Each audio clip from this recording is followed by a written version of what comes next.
Hello, everybody. It's us, the Paper Dungeon. Hello, everybody.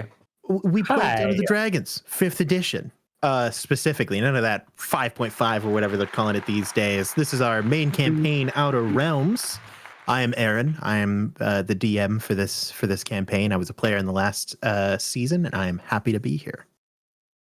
I'm DJ. I play Oda in this campaign, and I was the DM for the previous campaign.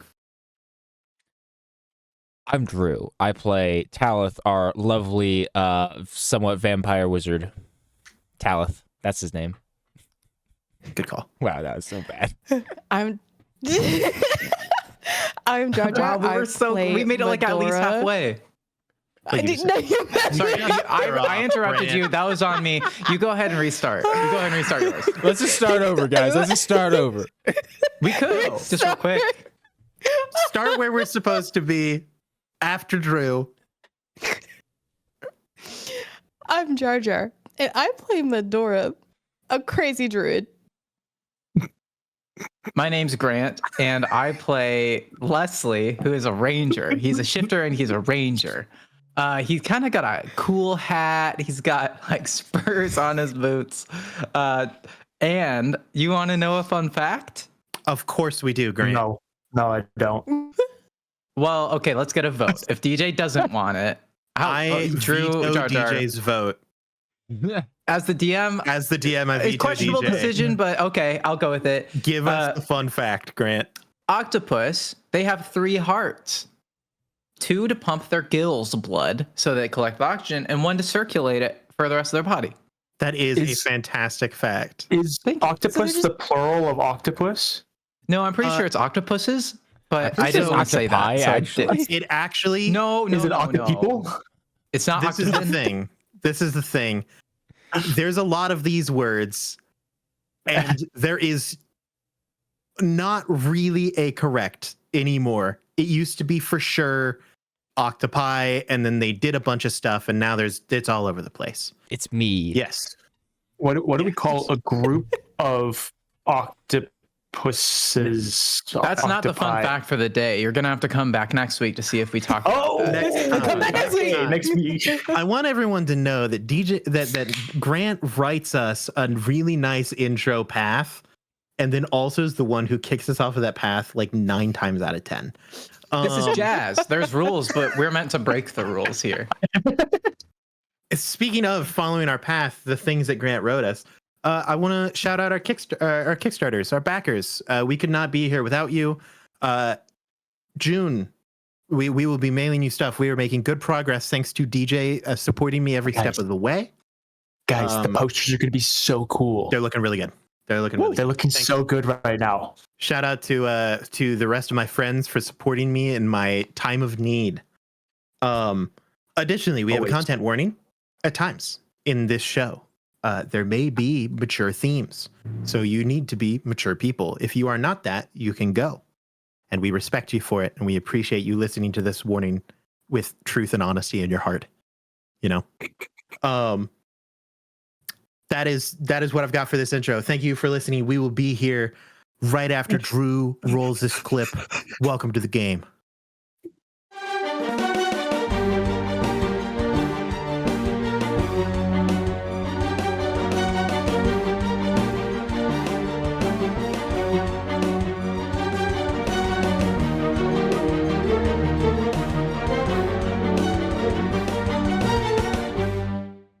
Last time on the Paper Dungeon, our group attempted to rescue Talith, and by our group, I mainly mean Gracie, who is sadly not here today, and her character.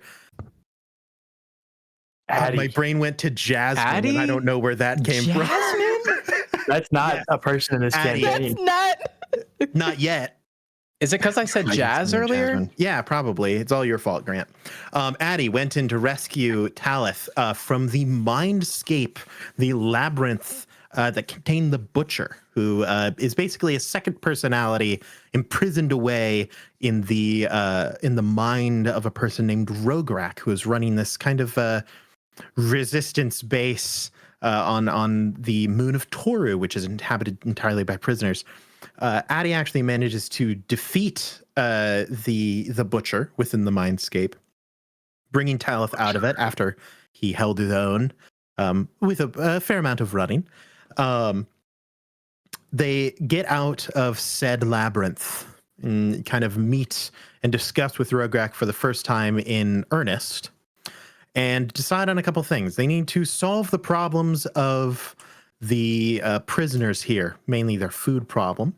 And that involves a lot of dealing with their opposition, an Oni by the name of Ogum, who runs the...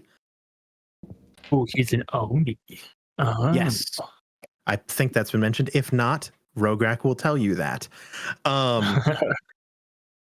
Yes, Ogum runs the eastern camp on Toru, which basically has a lot of advantages, including food, weapons, and overall violence. Most of them are much more violent prisoners, much more willing to engage in combat. Whereas Rograk has a lot more defensive, a lot more medics and healers and people who aren't really probably supposed to be here. Your group decided to split up a little bit, sending Addy, that's her name, to the neutral zone to meet up with her contact on Toru. As she left, some mysterious stuff happened, some names appearing on her arm, which you guys don't know about. But that is where we left off. Your group is proceeding back to the western camp from your little hovel where you were hiding when all this went down. Rograk is next to you. How would you guys like to proceed? Would you like to ask Rograk anything? What are kind of your plans? Discuss. I think as a team, good night's sleep would be good. You know? Yeah. Pretty sure Otis Yeah. still doesn't have any spell slots. You don't want to go run a marathon on, 7 hours of sleep. You want to run a marathon on 9, maybe even 10. As Oda looks up in the sky, he definitely sees that it's like evening. The convenient The time that sun's you want it getting- to be. How convenient. The sun's getting real low. When you're good, you're good. You know. So yeah, I'd say we probably would start with that, right, team? Yeah, I think so. Does Rograk have his own bed, or is he hanging out with us overnight? Oh, Rograk has his own bed. I mean, He'll look at you and say, where do you think Oda is sleeping? Like, I'm just kidding. I'm sorry. He's like, Stupid joke. Oh, I get it. Rograk will say, once again, thank you very much for your help. It is evening.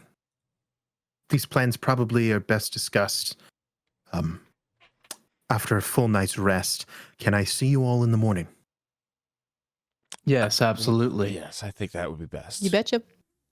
Over some coffee, perhaps. You brought coffee with you also? I don't have it. I was hoping you would. No, Leslie, they have no. They have no. Coffee food. doesn't have any calories. I hold It's onto not Leslie's food. shoulders. I'm like, Um, they don't have anything. They have. It's not food, though. I mean, Their coffee is dust water. That's what it is. It's dust water. Mushroom water. You heard of that new stuff? Maybe we could whip up a few, scrape some off of the floors around here. I don't. have yes, any we'll more meet you in the mushrooms. morning. Excellent. I'm going to go before I punch him in the face again. Yeah, great. Yeah. I get to look at Leslie to where if Rograk doesn't do it, I'll do it. I mean, coffee has no calories. Well, it's unlikely that they have no food, and they also have foragers' tubs of coffee like sitting around. They might be eating the bean itself. That's what I'm pretty asking. unlikely. Is like, is it just coffee that has no calories, or do the beans have no calories? Oh, well, if they're Because if they had the roasted- beans, they would be eating the beans. Oh, I guess. I mean, I think even that's a then, good if it's Could you no imagine calories, being it'd be something that so fills the hungry? stomach. So it's something that's Yeah. actually a somewhat satiating. relatively, yeah. Yeah, Could you imagine just like eating just actually having to eat a coffee handful. Ugh. I mean, if you of have to do what you got to Folgers. do to survive, Oh my gosh! the Like, best yeah, part of I don't waking know. up is container Folgers with in a your mouth. spoon. Like that's If I mean, you're I guess it's better asking, than cannibalism, but like, oh my god! if you're asking, do Oh, they my. have the coffee fruit that the pit that they then use for coffee exists here? It's unlikely. Typically, the Well, beans are just extracted from the coffee fruit. Yes. It's more like a pit, But, like in a peach.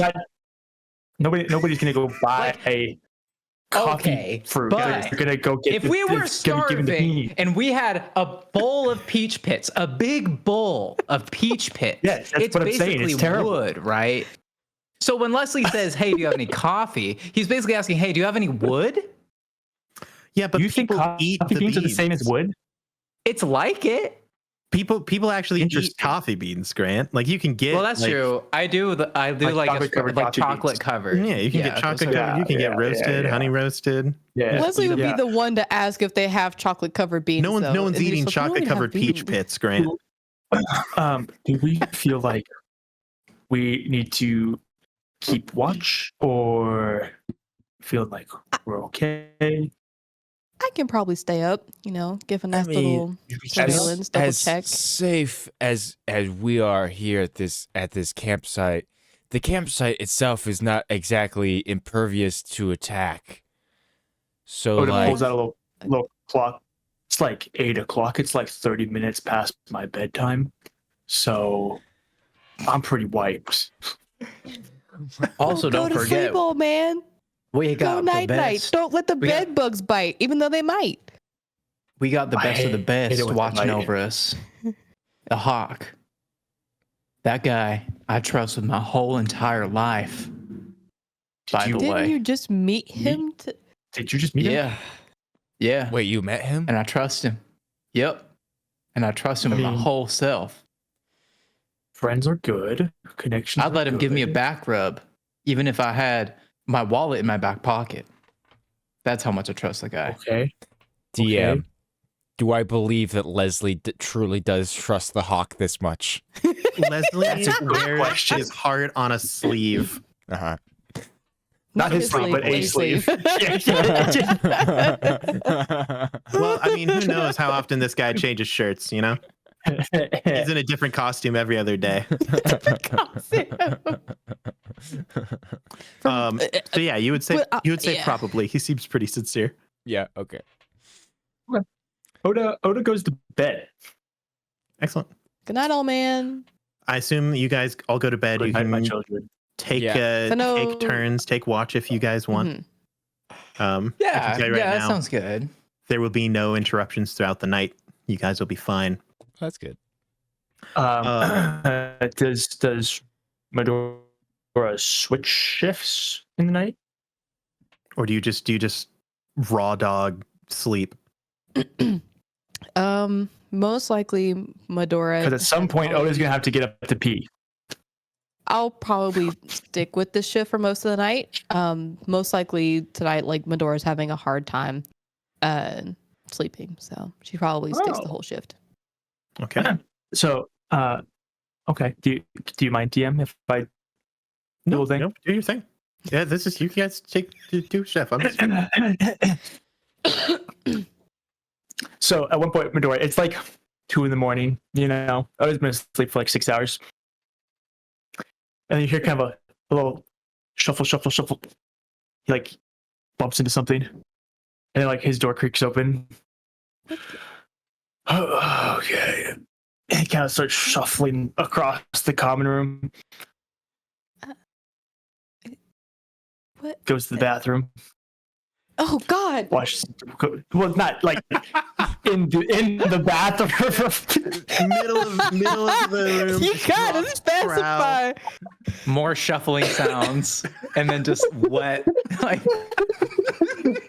No, I mean he goes to Teams ahead. the washroom to then Yes. take care of his business. He leaves the washroom and he like steps out. He's like, "Oh, good morning, Medora. I forgot that you were out here. If I'm being honest."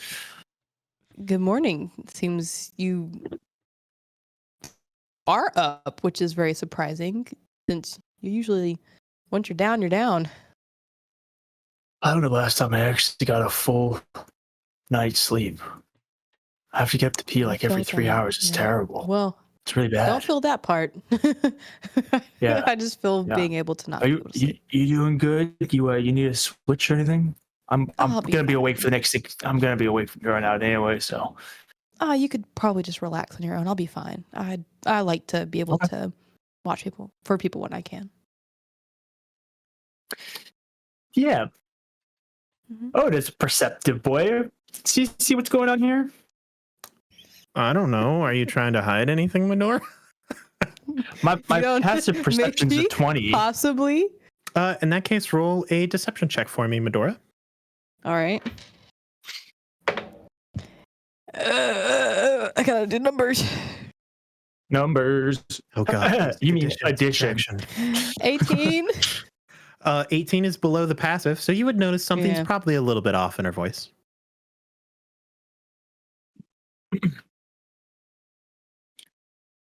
You all right? Yeah, just a lot going on mentally. That's bad. Yeah. Yeah. You want to talk about it? I have a few bags of tea if we want to, don't tell anybody though. I had a pretty good offer. Do you possibly have some orange blossom tea by chance? Oh, let me go take a look. And he kind of shuffles over, and at one point you see him go, and like his entire back pops. And then all of a sudden, he's feeling really good. He's like, oh my gosh.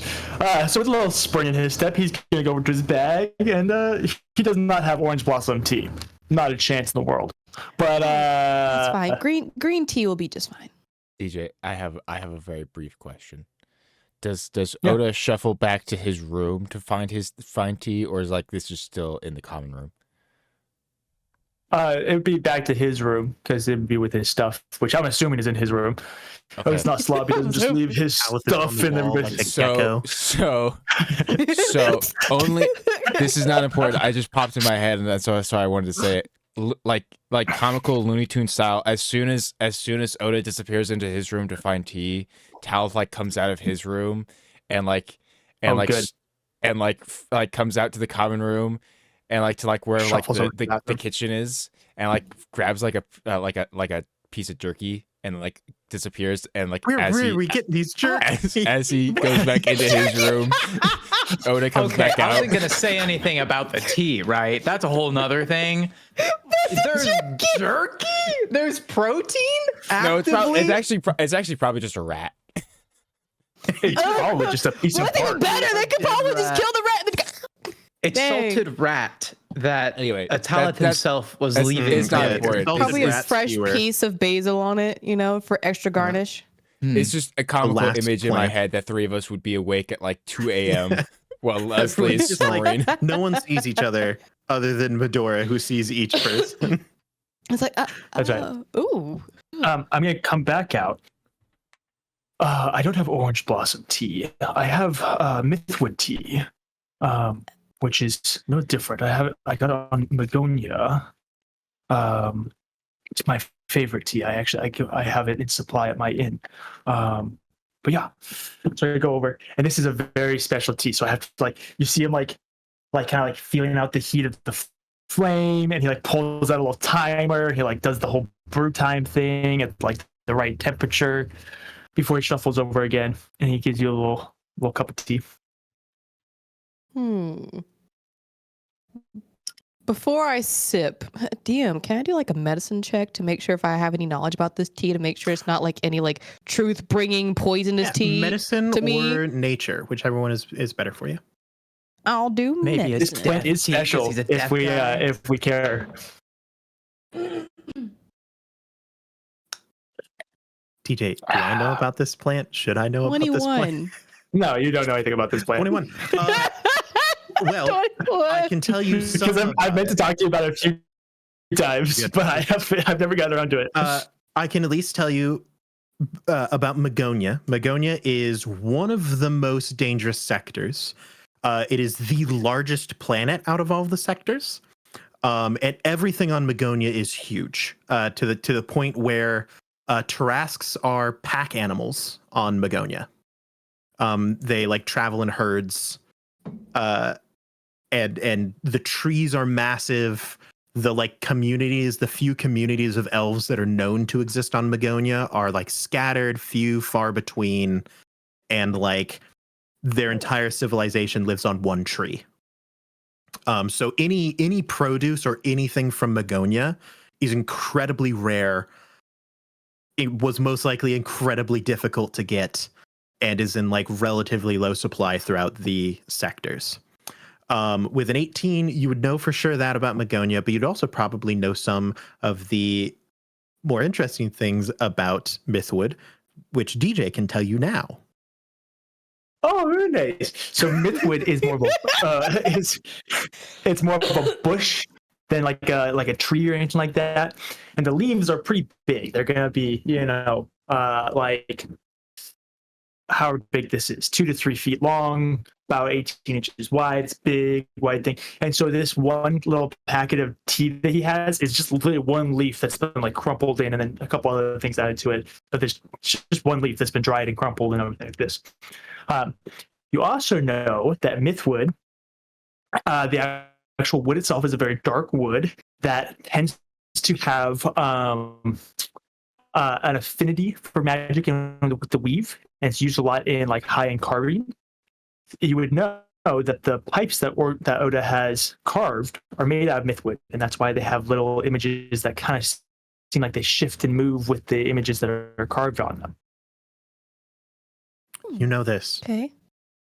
So I'm like, oh, it's a type of very rare tea. It's Oda. Like this looks special. Rare. This looks rare. I mean, how rare is it? It's up for debate because there's lots of it on Magonia.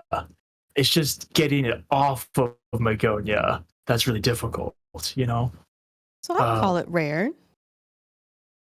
There You go. know, even if it's Absolutely. high in supply, being able to escape makes someone and something rare. So I appreciate you for sharing this tea with me. Which I like It's smell very like. popular at our inn. Mm-hmm. So why do you want to sit with me? What I caused you appreciate to how sit forward down? you are. I'm always forward. I'm not too keen on fatherly figures. Oh well, that. See, normally I would ask if you want to talk about that, but that seems like a very fatherly figure type interaction, and And then it'll make me I'm- want to punch you in the face. and I really don't want to get punched in the face. Good decision. Well, if you ever do want to talk, I tend to try and go for more of an uncle type of vibe. So It might be worse. Dang. I'm kidding. I'm kidding. But I you don't do think come you off are, as a good but- fatherly. Well, you don't know that. But You'll that's never okay. know. That's okay. I'm happy to share some tea, and if you do ever feel like talking, I have tea, I have tobacco, and I'm happy. I don't do really alcohol a whole lot, but like if you ever want to talk, I'm just I get up at 6 a.m. every day to go pee, so I'm always available. And Otis gonna get up and make his way over to his bedroom. Oh, wait, And before you he go, goes and he before closes the you go, door. though. Wait, no. Yeah, You yeah. laugh. I was going to say No, before you I'm go, how do you get through the feeling of people not wanting you to be in their presence because of who you are and what you look? Because you look like the actual vision of death for most people. So I just wanted to ask, how does it, how do you cope with that, being an outcast to most people, but also important? That's an amazing question, and it's one that I learned the answer to every day.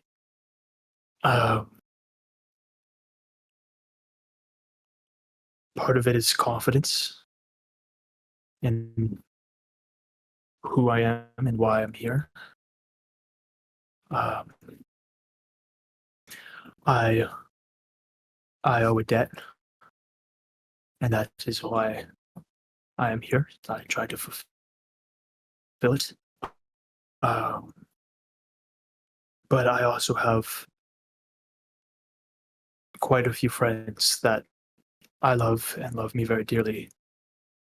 And so I don't need everybody's approval, just a couple of good friends to keep me going, I guess. Must be nice to have friends. I wouldn't be where I am if it wasn't for them. It's, Hopefully one of them will get back to me here soon. Just leave me a stupid phone call. a phone call. Anyway. Wow. Got some high tech over there. yeah, it's It's the brand Yeah, of it's a of communication stone is phone. yeah. But it's with an F. It's FONE. Yeah. And there's a Yeah, Y but- somewhere in there. Archmage phone. Yeah. Yeah. Yeah, exactly.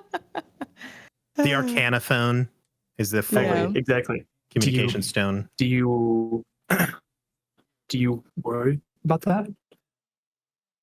Worry about what? Not having friends or not having what you call a phone? Do you worry about not being accepted or judged by people based off of your appearance? Long story, but in a sense, I'm kind of still somewhat in fear of what people would think of me and how they'd accept me once certain things are told. But at the same time, I'm used to it. Kind of being relatively an outcast. But at least with this group, I feel pretty useful somewhat. However, I still feel pretty faulty with the magic I do use. But I just wanted to ask, because I know we're kind of in the same vein of, although looking dark and scary reality, we have soft hearts that truly care about people. Are you drawing your value from how useful you are? I'm kind of used to doing that. I'm used to having that comparison. I see. But I know you're an old man. I don't want to keep you up for too long. You'll probably go rest in your room Literally and going to be relax awake for now. the next 18 hours, no matter what I choose. So, Well, go But, do what you have to do. Prepare spells or whatever. We don't want to keep you too long. okay. And he can kind of see that she's kind of choking up. But she's trying all of her power to like just keep calm and like keep up a front almost. Oda's gonna open his door and he's gonna set down his tea on a little nightstand, and then I'm gonna go find Talith real quick. Talos is in the room across from you. You notice that it's slightly cracked as though it has recently been opened. I just kind of like knock. Talith, you awake? Do you sleep? Are you awake? Yeah, I'm awake. As you like peer in, I need to borrow. Oh, as you peer in, you see like there's a smattering of notes everywhere, and like the nightstand has been moved like to the center of the room, and like there's a candle and like runes like carved into the nightstand, and like there's like some strange ritual happening. It's like, what's up, Oda? I'm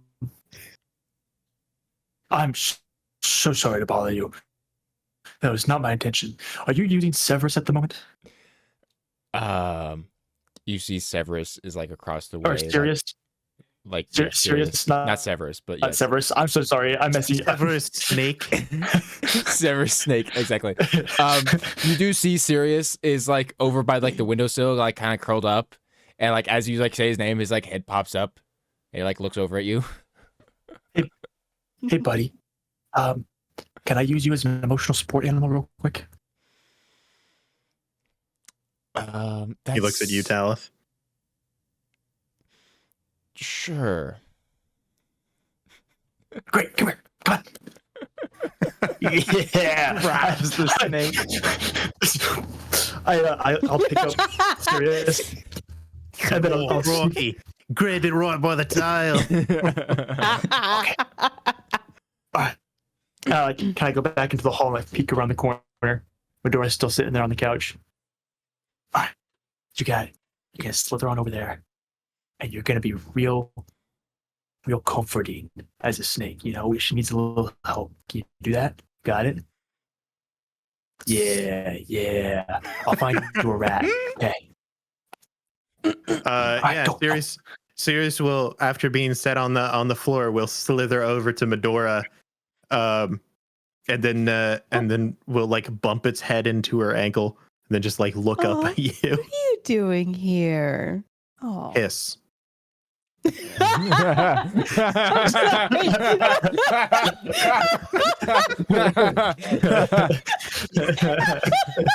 Sirius audibly says hiss. Hiss. Wah. Snake noises. I like offer my arm out for him to crawl up on and chill with me. Yeah, Sirius will wrap its ray around your arm and kind of just Then- nestle like wanna on your shoulders. I want to say, because this only thing makes sense in my brain, because it's kind of both, but you can help me. I kind of want to do an animal. Wait, hold on. I gotta make sure I'm reading the right thing. Hold on.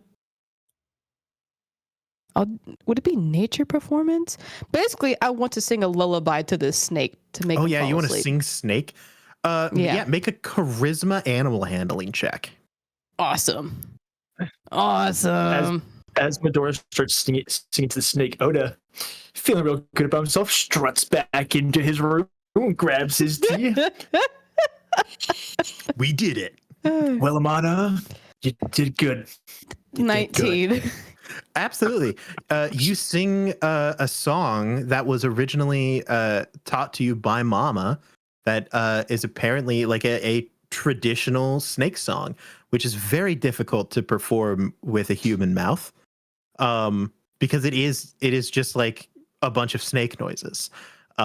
Normally you need maracas to perform it correctly, but you make do. Nice. Yeah, so you Every once in a while, Oda's gonna like, yeah, just peek through. Yep, and sure enough, Medora, you sing the remainder of the rest away. As we kind of get to the end of the 8-hour long rest, Oda, your Arcana phone begins to crackle in here. Niner, you there? Also, forgive me, I didn't practice his voice last week. I forgot to do that. DJ's so excited right now that I don't know what Oda would say.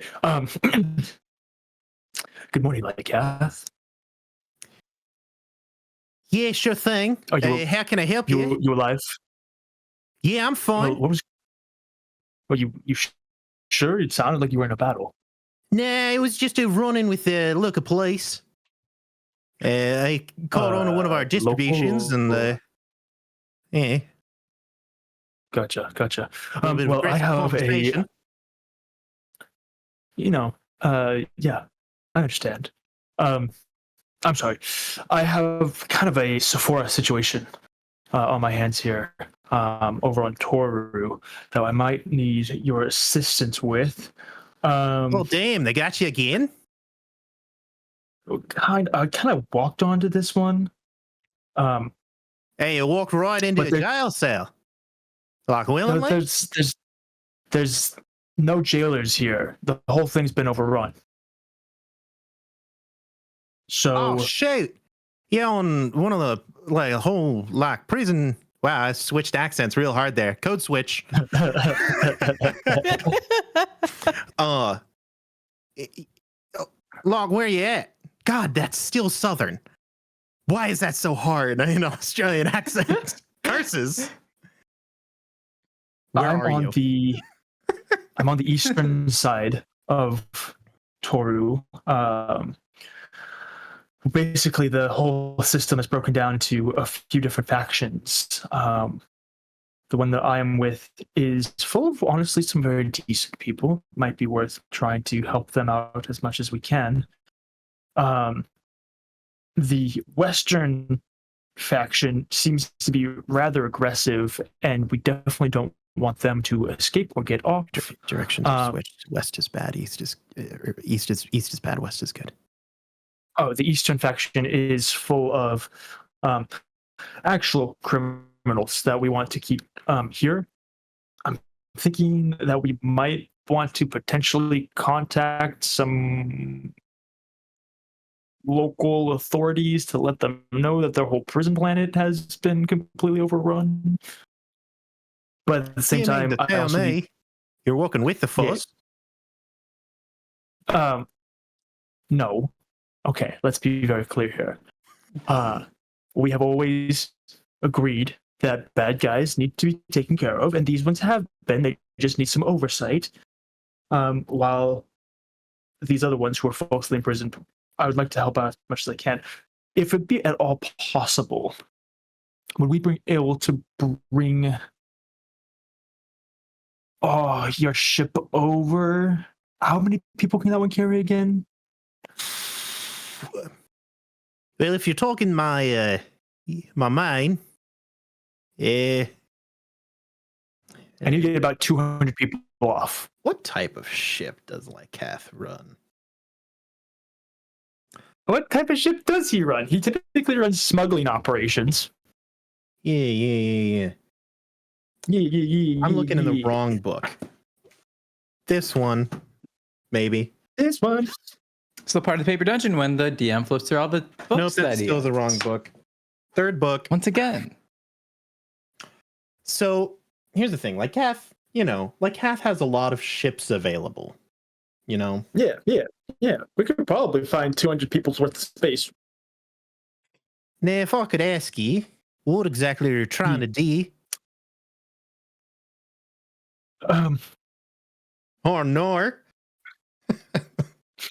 I'm just having fun now. I want to get the faction that I'm currently aiding out of here. After that, I would like to inform probably the Modrons, as much as I hate it, that this whole planet is ready to blow up. Metaphorically speaking, not like don't. Obviously, I hate talking with the Modrons too because they take everything so literally. If I said that Yeah, they they ain't actually much blow for up, talking. but inform them that there are an entire moon of convicted criminals that are just running amok. Would probably be a good thing. Obviously, I can't actually let them know. Maybe I'll leave a note. I wonder. I bet I could leave a note. Anyway, Boy. starting with getting people off would probably be a good plan. So if you're just looking for fur, what is that, Aaron? That's not Fur. fur. Fur. The boots with the fur. This is the problem. Drew ruined me years ago when I had to play his stepbrother who was Irish. And from now on, everything's right. Here I am. Well, let's see. How much of a freak is Lycath, I mean, he's a bit of a freak, not gonna lie. Man runs a business, All right, that'll probably do. We'll all be honest with you.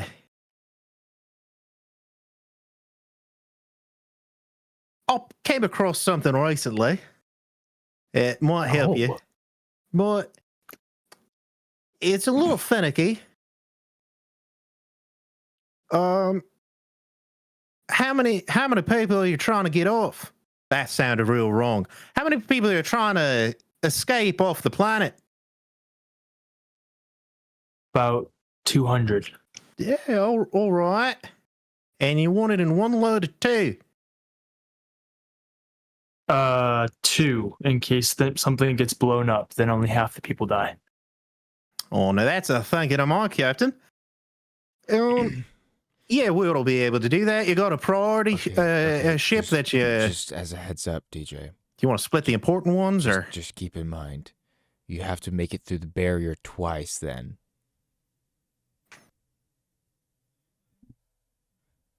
We already did it once, you know? My boy like Kath, he's got skills. The barrier is also like much more breakable now because the reboot didn't actually gain any power, so it is almost more of a visual barrier than an actual like destructive one. You think that you'd be able to get through it a lot easier now. Oh, okay. Well, then we're good. Yeah. Yeah, We'll if you got split 2 groups them. of people, we can put do you want the split the important ones between 2 different ships, or do you just want them on the one? Because one of the ships Honestly, is a bit sturdier than the other one. That's Irish. Yes, yeah, I'll work with Rograk to create a priority team, and then a secondary team. Yeah, Shazza. yeah, we'll do it that way. You got a date Also- that you want to have these around. Also, I've been doing plenty of things pro bono, and if a little bit of you can visualize him like rubbing his fingers to And a little bit of grease on the wheels. Yeah, I mean, I'm sure long that way. 200 criminals who are fresh out of prison would probably be willing to give you some free labor. well, there's nothing I love more than a little free labor, especially if they're down to do a little bit of so I don't know, some questionably legal means. Yeah, I think that would probably be fine. I'll see if I can find something. I'll have to talk with Day. You know how she is. Oh yeah. Speaking of which, actually, Have you spoken with her recently? no, my sigil is kind of broken. You're the only one I can contact.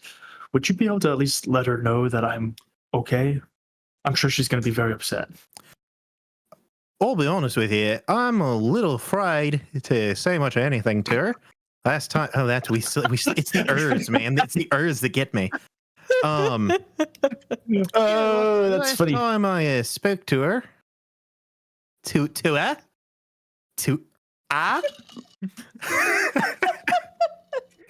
yeah, she was a little on the more frightening side of things.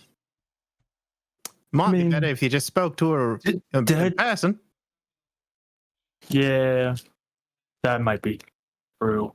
I can talk to her Okay. if you're willing to pay the hospital bills. Sure, maybe just shoot her a message over the sigil. Just let her know. You know, you can use the old codes. Yeah, anything for an old friend. But yeah, you come up with some dates Cool. and send it down. Also, I was as joking soon about as free possible, labor. They will actually. be paid if they work for me. I don't do the whole free labor, unless it's for you, which I'm not a fan of. I like to think that over the decades that we've known each other, I've earned some credit, maybe. Hey, Right? I don't know, you've been using quite a bit of it Yeah, over the past that's little while. It's probably very true. Yeah. You know, old friend discount. Yeah, I'm sorry. I probably should be going, but yes, as soon as possible would really be great. And then just if you can let me know when that might be. As soon as possible. The first one, I could get to you wherever you are pretty much in a day. I think a day would be good. A day? All right. Yeah, a day would be If good. any changes come along, you just send me a message right over the thing. You shouldn't have any more problems. Well, hopefully, as long as the local law enforcement doesn't decide to, jam the guns in my face Suddenly again. become aware of the situation. Yeah, exactly. Yeah, Well- things have been rough for the past war. You know how it is. Yes, I do. Well, as usual, you are the best, Lycath, and I appreciate you. Well, if you keep buttoning me up like that, I'll get a bit more credit on you. Well, I'll see you around. You send me a message whenever you need the thing. I'll start prepping it. Be prepared for a bit of a surprise. It's a little hard to explain, but you'll know that I'm there when I'm there. Excellent. I'll get to prepping. You have a good rest of your day. So long. I hate phone calls with him. It's always so much more formal than what it. This is Oda just muttering to himself afterwards. Cool. Heck yeah. Sweet. I go find Talith. It is now the end of the era long rest, so people are now starting to be awake and stuff. Assuming Talith is still in his room at this time. Yeah. He seems a bit more of a homebody, you know. Now, Talith. So sorry to bother you again. I know whatever you're doing is incredibly important. I have ships coming to get everybody off. However long it took to do that conversation. How long do you want it to have been? Well, I'm just so as Oda knocks again, it kind of creaks open the door. He does. Surprisingly, the room is now much more put back together. But you don't see Talith immediately until you look up and see that he's kind of just seeing crisscross applesauce on the ceiling, reading a book. Hey, Talith. Oh, hi Oda. He'll just kind of like fall down and like flip over and land on his feet. Man, I wish my niece could still do that. That's incredible. How can I help you? I have probably an important update. I was going to let everybody know together. Oh, okay, sure. Cool. I go knock on Leslie's door, unless Leslie's already out. I think Leslie's Do I hear him gently out. snoring? I think he's already out. Because I think he is doing something. Leslie has been cooking a full banquet meal just for himself. Out of all Not quite. That would be really cool. Really cool and really like funny. A whole roast ham. But he's not quite doing that. He's been gone for a little while. Ooh, like out and about. He's been gone. Mm-hmm. Oot and boot. Would I have seen it though? Because I was on shift. That's a great question. Can you actually roll a Constitution check for me? I can. Exhaustion is horrible. 16. 16. Surprisingly enough, Yes. Perhaps it was. Well, okay, you haven't let me finish yet. Perhaps it's the presence of Sirius there, but you did actually like drift off to sleep just a little bit, nothing crazy. After in the midst of singing the lullaby. So no, you did not see as he left. Leslie, where did Anybody you go? seen Leslie? Yeah, kind of right at the crack of dawn as the sun started coming up, and it was just sort of enough to start seeing things. That's sort of when he crept out. He's going to go to the 3rd floor of the building where the trash can is located on the 5th floor.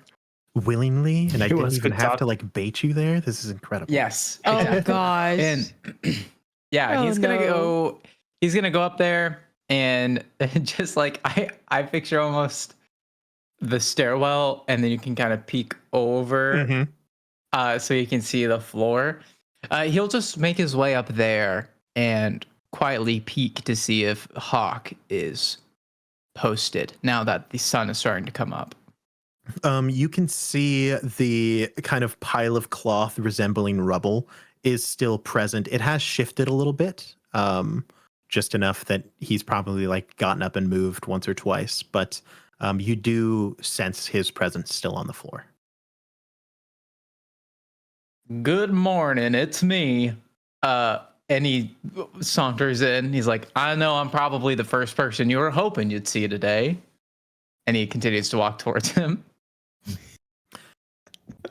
You're damn chipper for so early in the morning. Well, have you Could heard you the imagine news? if he like was dead? Yeah, that'd be rough. Man, that'd be a mystery. Who did this? And it looks like Leslie did it. Dang, that was such a cooler idea. I should have killed him. Well, You're so much have you smarter heard than the me. news? All right, I hit my mic. Have you heard the news? No, someone dead. It's normally the news. right here. Sorta. Someone's dead. Sorry to But hear that. well, you won't be once I tell you who it was. You know, I have a friend of mine who happens to be in this group that we're traveling with. You know, he's a little bit strange and sometimes a little scary, even. He manages to do things with people's minds. Sometimes he talks into mine. It's hard to get used to. Well, he managed to venture into the mind of Rograk and the Butcher. And one of my other companions managed to assist him, and together they eliminated the Butcher. And he holds his hands out like, huh? How about that? Isn't that great? There's a silence that emanates from the pile of rubble.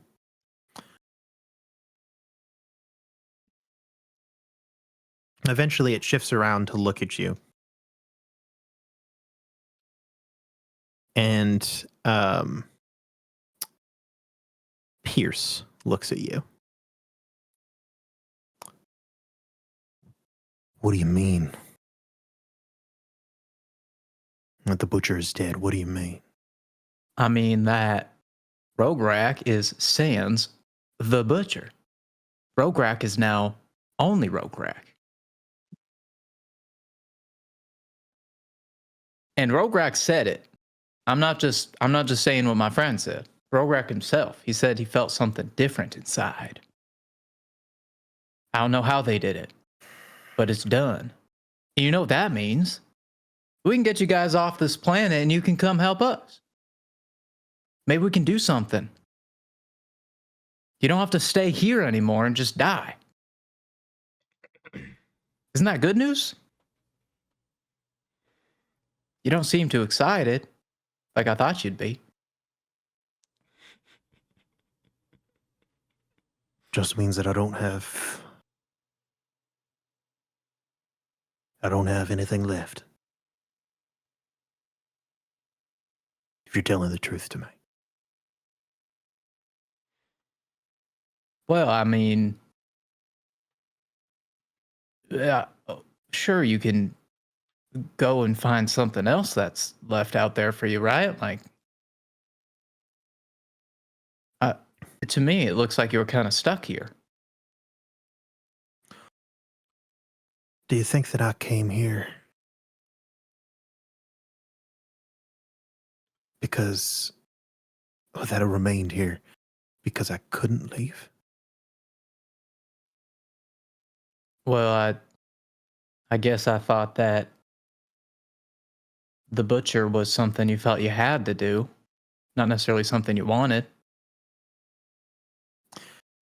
The Butcher was the last thing that I could do. Not that I had to do. It was the only thing that I hadn't failed at yet.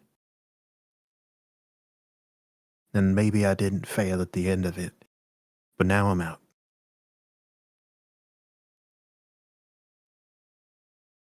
I'm out of everything. Well, I'm still here. You know, we from long ago, from when I started with you all, when I became a Prudo, you remember that day. You were one of the ones that helped forge the symbol. And he pulls down his jacket and his shirt, and it reveals this vertical lineage of seemingly ancient, almost Druidic-esque letters. He says, you were one of the ones that gave me one of these. Oh, And I you haven't remember. failed me. I Well, remember real well. Do you? yeah, I remember it. How much do you remember of us? Leslie? Hmm. I mean, it feels like the memories slip away a little more year by year. Do you remember how many of us there can be at one time? Yeah, about 12, if I'm not mistaken. 12. 12. And how many apprentices? Hmm. Well, theoretically, each person could have one, but that was rare. 12 was enough, and so usually they only took on one or two, or rarely three. You're right. It's one per. At most, one. Do you happen to notice anything different about me from the last time that we met? Well, it was a long time ago. You got more wrinkles, and hair's a little more ragged. You talk differently. You sound tired. And you talk in ways that you didn't before. Before, you would have told me that, well, there's always something we can do. There's never something we can't. You would say that. I I don't hear used you to say saying that that. now. It's something I used to say to all the apprentices. There's always something you can do.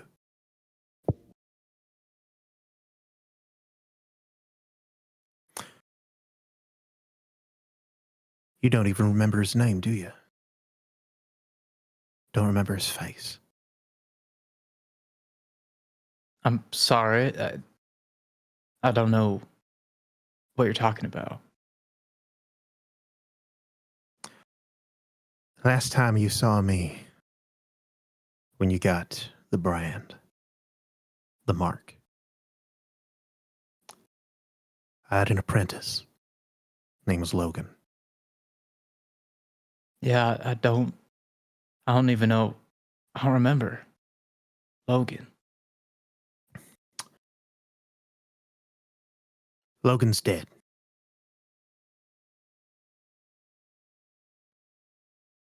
How long? Was it the rebellion? Just after. Same time they started carpeting this place with concrete. I'm so A lot sorry. of people died.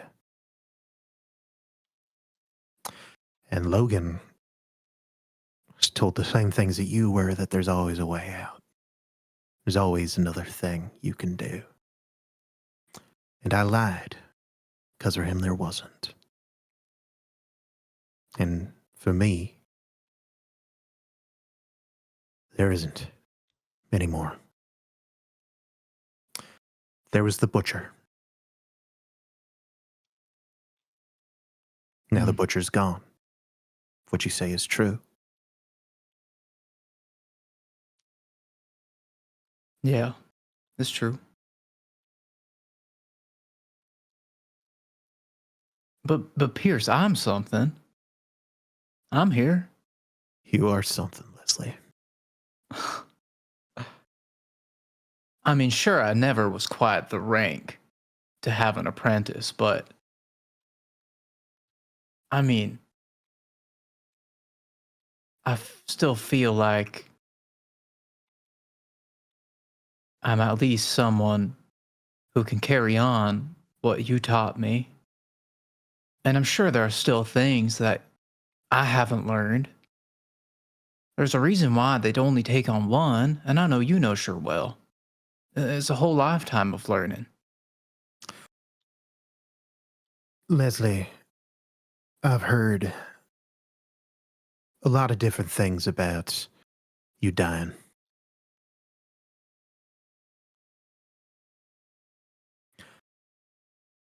That last battle has been told mouth to mouth plenty different times, plenty different ways.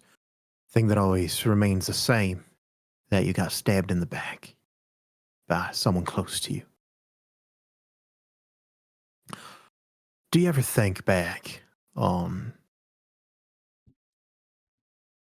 the people on that ship that died because you failed? every day, every night.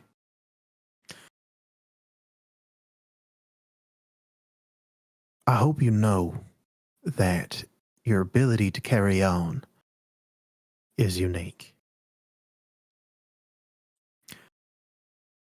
Because the same faces that you see when you think of them are the same face that I see on Logan's every time I close my eyes. And some of us just can't hack it.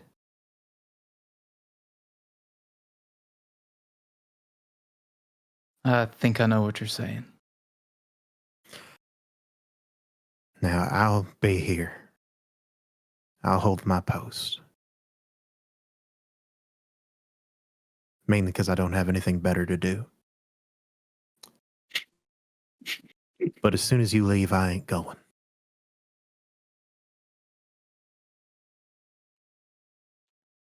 Best I can do anymore is die, same place Logan did.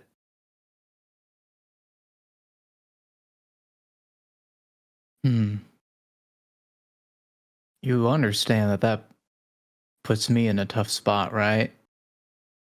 I know you know what I'm thinking. Which is, I would never claim to know what you're thinking, Leslie. that's fair enough. And to be honest, if I were to put my guess in, it would be that you wouldn't understand what I'm thinking either. But here is what I'm thinking. It's all a balance, right? Look, there's a reason why we had 12 of us. We weren't meant to be one. We weren't even meant to be 2 or 3. No wonder you couldn't hack it without the others. And you sitting here, it's not the same as having another one next to you.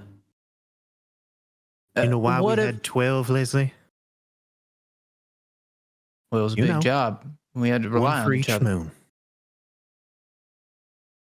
One for each of them. Yeah. Look out too. that window. What do you see? Do you see the moon that you remember it being?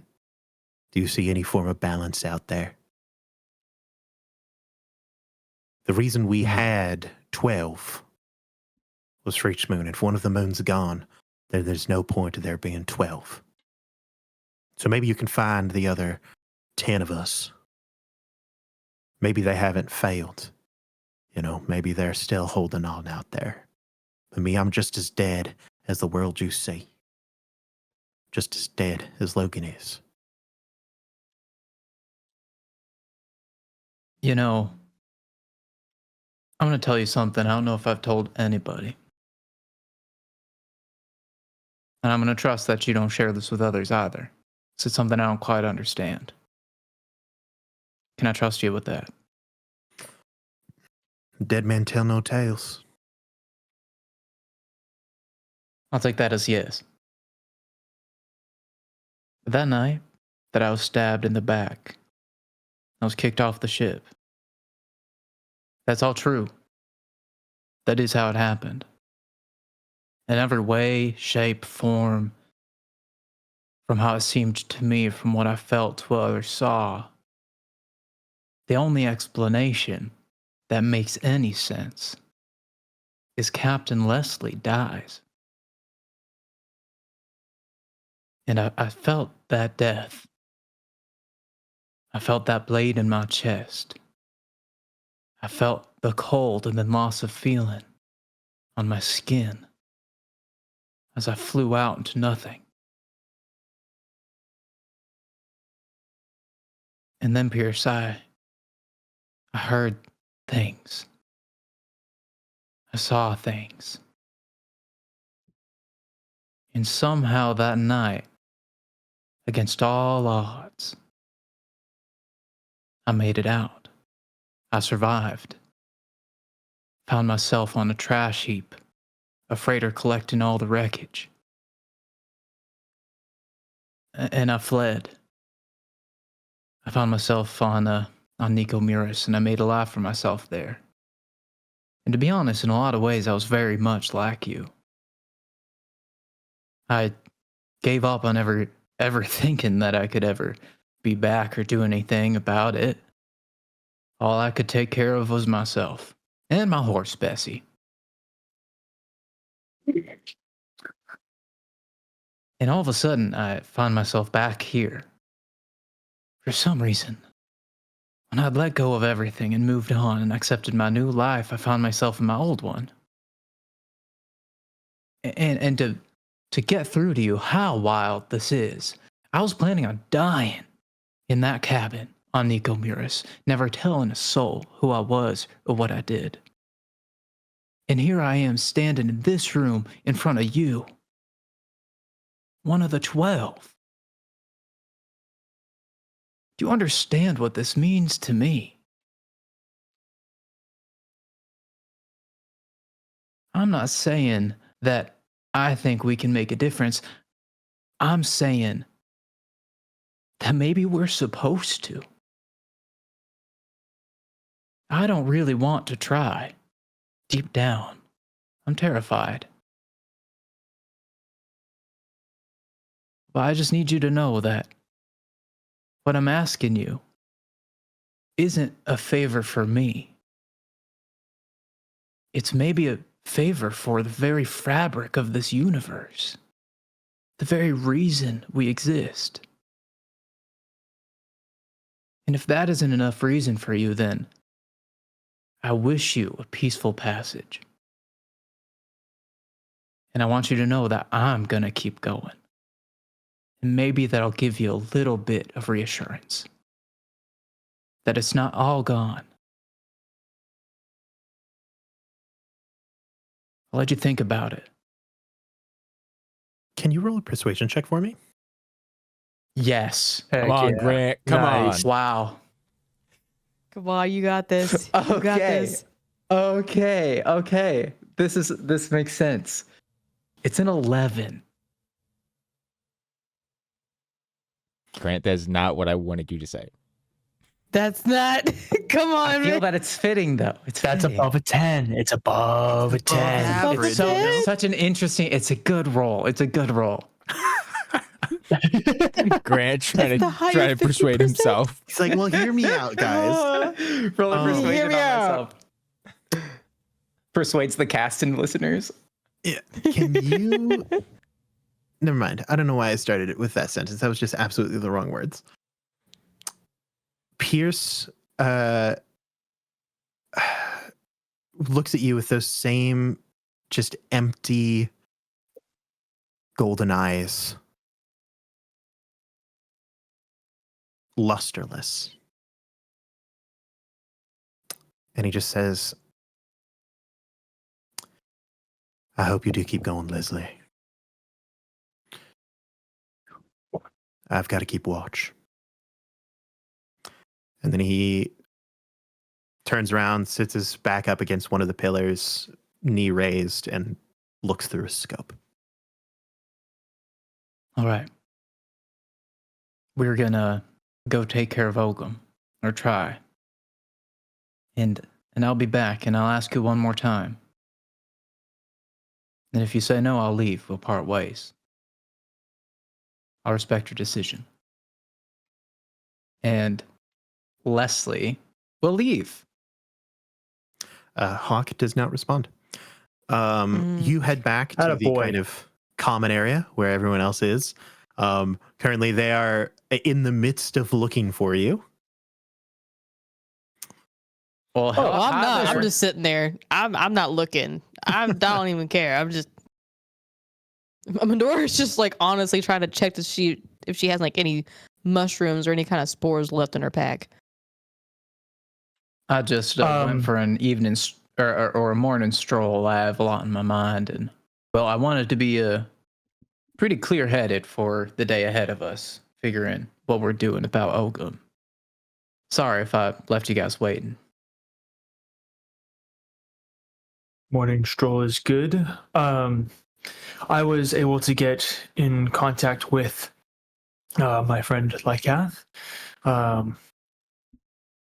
Within a day, he should be bringing a ship that can carry about 100 people.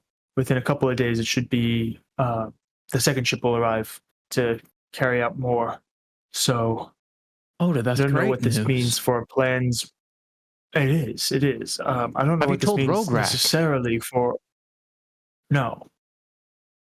haven't. Because, again, I don't know what this means for a plan with Ogum specifically. If we can wait him out for another day or two, then maybe we don't have to go fight him. Or we could go eliminate him if that's what we feel is needed. One thing I've learned is to never expect things to go to plan. So I think for that Yeah, sake, absolutely. we should at least go scope, figure out what we can, and if we can do anything about it, do it. Because if it doesn't go to plan and we find ourselves in cold water, then we'll have to act quicker. So I say we learn what we can from Rograk, get a debrief, go scope the place out, and then do whatever we can. That's what I think we should do. At this point, Oda, who's been in the kitchen while saying all this, turns around and sets another cup of tea in front of Medora. Does he have an apron on? Does he have an apron on? Yes. No, he's just making tea. Aww. I can only assume. Maybe. Who knows? Lycath should be here within the day. When we go to talk with Rogue. It's the same tea you had this morning. What are you I talking burnt my about? tongue. I burnt my tongue, Oda. I burnt my tongue. Oh, I'm so sorry. I should have warned you. It's probably not. No, I won't. I won't use a spell slot on you right now to heal your burnt tongue. Oh no. We also should inform Rograk that he needs to split those looking to leave in two. I don't know how he wants to do that, if there's a priority list or not that he already has in mind, but that's something to keep in mind. I think another thing though, before we go scoping out, I kind of want my sickles back and Oh, You know, yes. Weapons. having my weapons. Not all of us have really great magic hands all the time, and I immediately stare at Talith. He's not even paying attention. This is in character. Talith is Yeah, not paying attention so to in us. in the character. paint. Tal's just thinking hard. Hey, Drew. Thinking hard. Yeah. Andrew. yeah, exactly. You will actually makes hear a sense. knock on the door. And Rograk's voice comes through and he says, hello. Is everyone awake? Am I able? Nobody's I don't home. want to interrupt. Is that sarcasm? Yeah, I'm sorry. Okay, very good. Can I come in? Yes, please. Come on in. We were just now talking about our day. Rograk will swing the door open. And he Leslie actually- holds his hands up and says, it's Oda's tea. It's not mine. Why, Grant? Why? Why do you have to do this? Grant, God, why do you have to punched do in the this? I face? didn't even notice it. It's just in my hand, and I'm like, I just have water. Oh no! All of a sudden it's like, I just have water. Just water It's just hot Would water. you- That's all it that is. we It's just hot got water. from a crack. That was just. would you like a cup? The amount that I would like a cup is beyond what you could imagine. I shall not, because that would be unfair to the rest of the people. I shall refrain. I understand.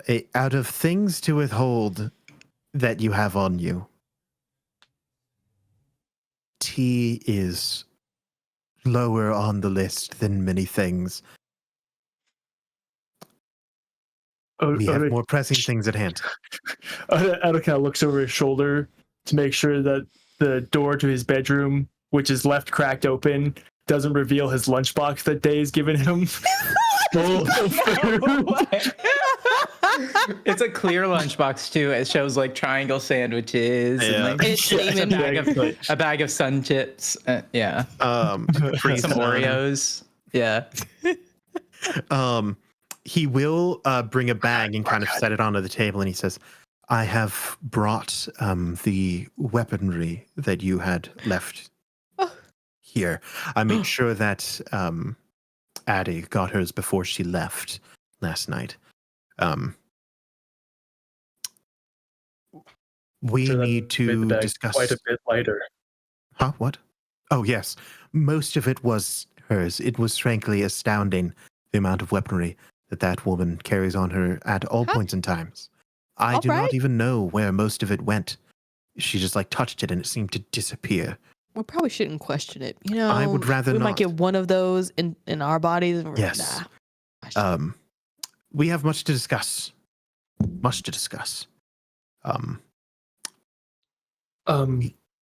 Yes. Before, I feel like before you start making decisions, we should update you on information. I was able to get in contact with one of my contacts who's bringing a couple of ships to ferry this faction off of this moon. Within the day, we should be able to evacuate about 100 people, and within 1 to 3, the other 100. Wow. Yes, that would be good. I did say, just all cards on the table. In order to pay for this excursion, I did offer your people as laborers without pay for a little while.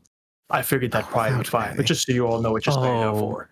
I mean, we're you're being rescued from prison, so I figured that was fair trade for a little bit. It's not forever, you know. Yes. But- it's a bit of payment in kind, I guess, if they're getting transported off this place. Who is He goes by the name of Lycath. Does Rograk know about Lycath? How long has This is- Lycath? Yeah, does any of us know about Lycath? How long has Lycath been in I mean, business in oh, this? I can tell you. Lycath know has that. been in I'm asking. business. Oh my gosh, this is so exciting. Give me like 10 seconds. Well, that's good because I'm deciding which dice is good two. to roll. 3, Uh-oh. 4, 5, 6, Oh, 7. not that one. 8, 9, 10. DJ, that's 10 seconds. 11. 10 and a That's half. not bad. 10 and 3/4. 1, 2, 3, 4.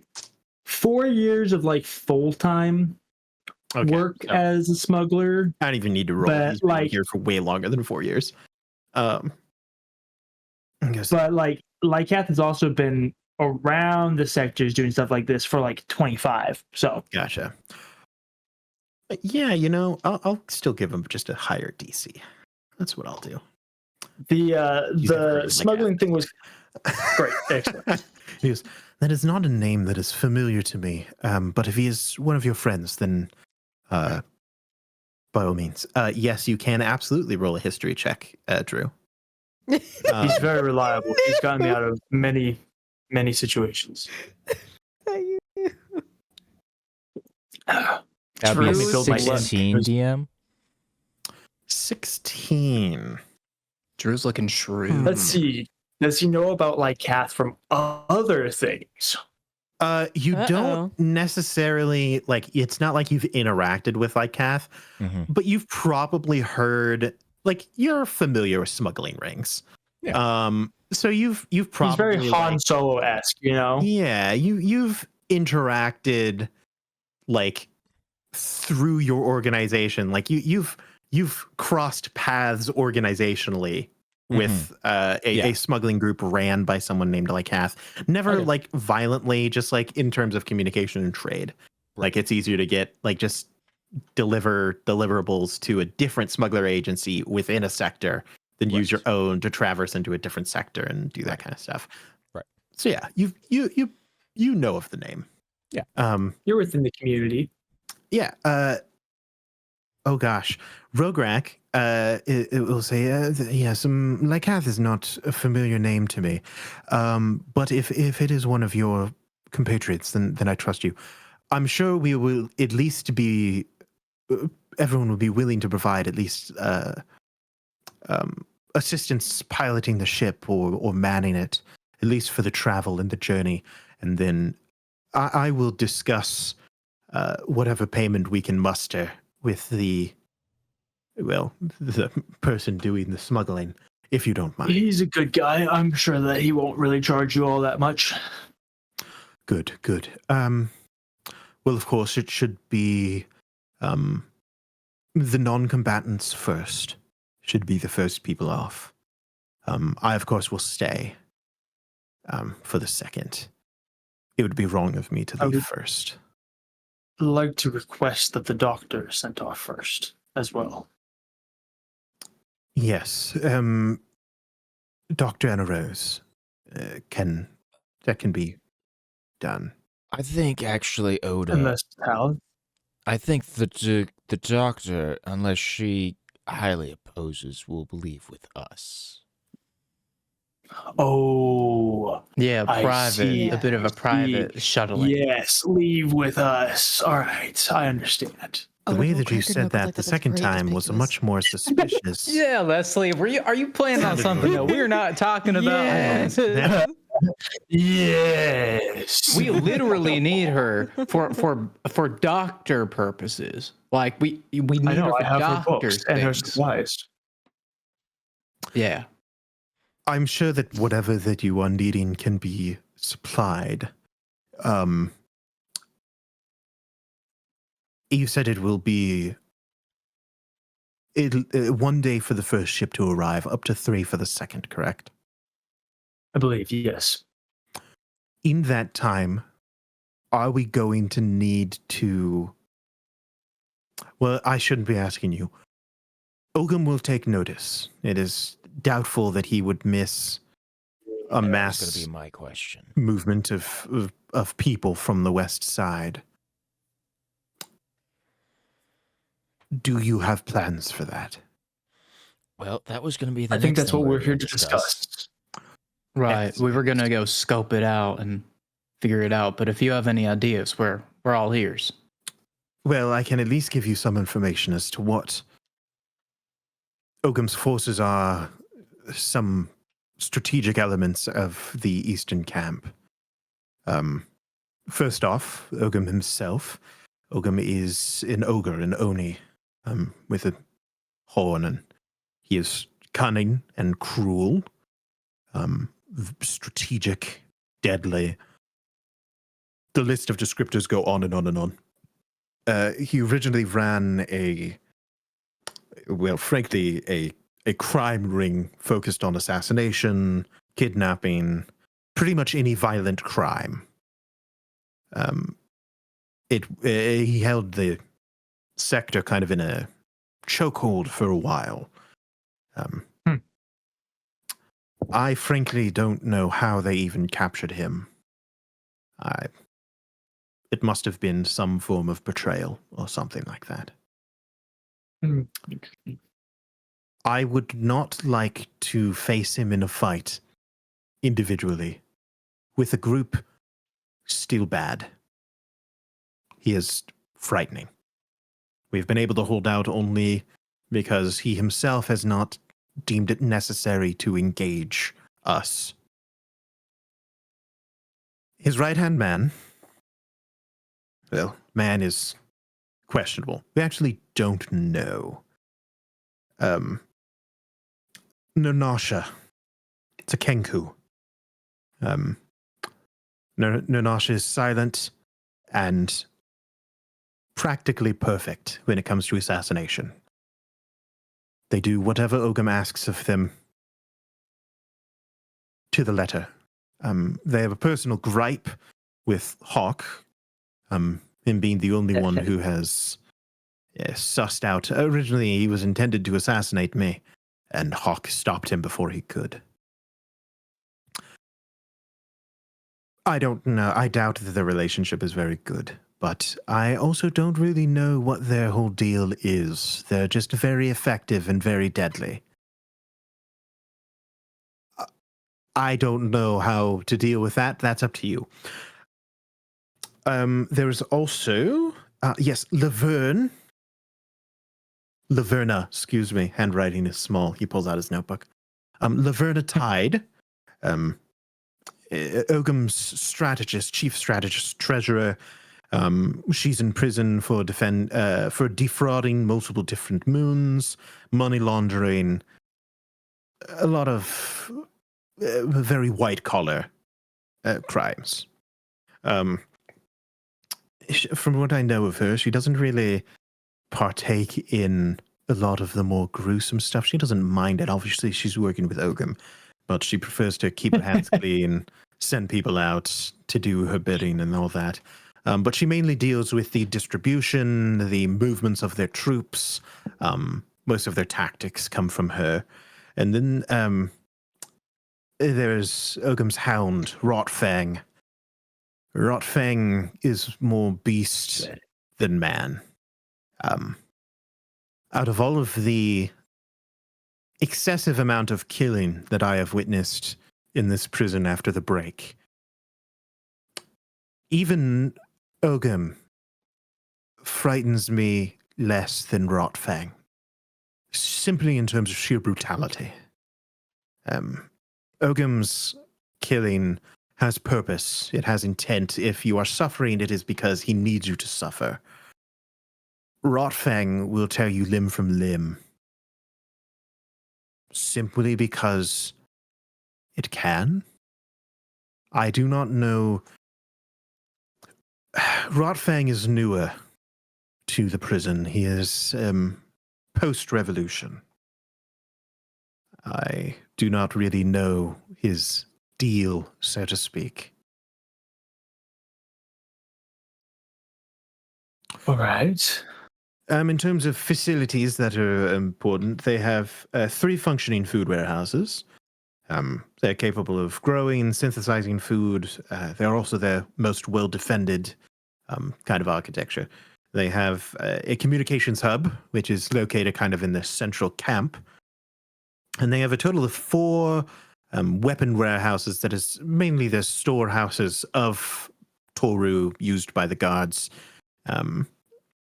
They contain any paraphernalia taken from the prisoners upon their induction, guard weapons, things that they found or confiscated, stuff like that. It's mainly their outfitting for their units.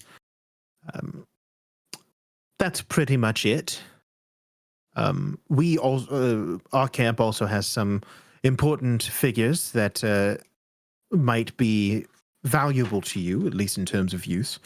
Of course, I'm at your will. I'm kind of our commander. I prefer to use non-violence when possible. So keep that in mind. Then again, a lot of my non-violence was predicated on the idea that violence may bring the butcher to the forefront. So I'm more willing to engage in it now than prior. But it is still not on my list of things that I wish to do. Pinot and Noir are kind of our technicians. You may have seen them. They're the 2 autognomes, one little small fellow carried around by the big fellow.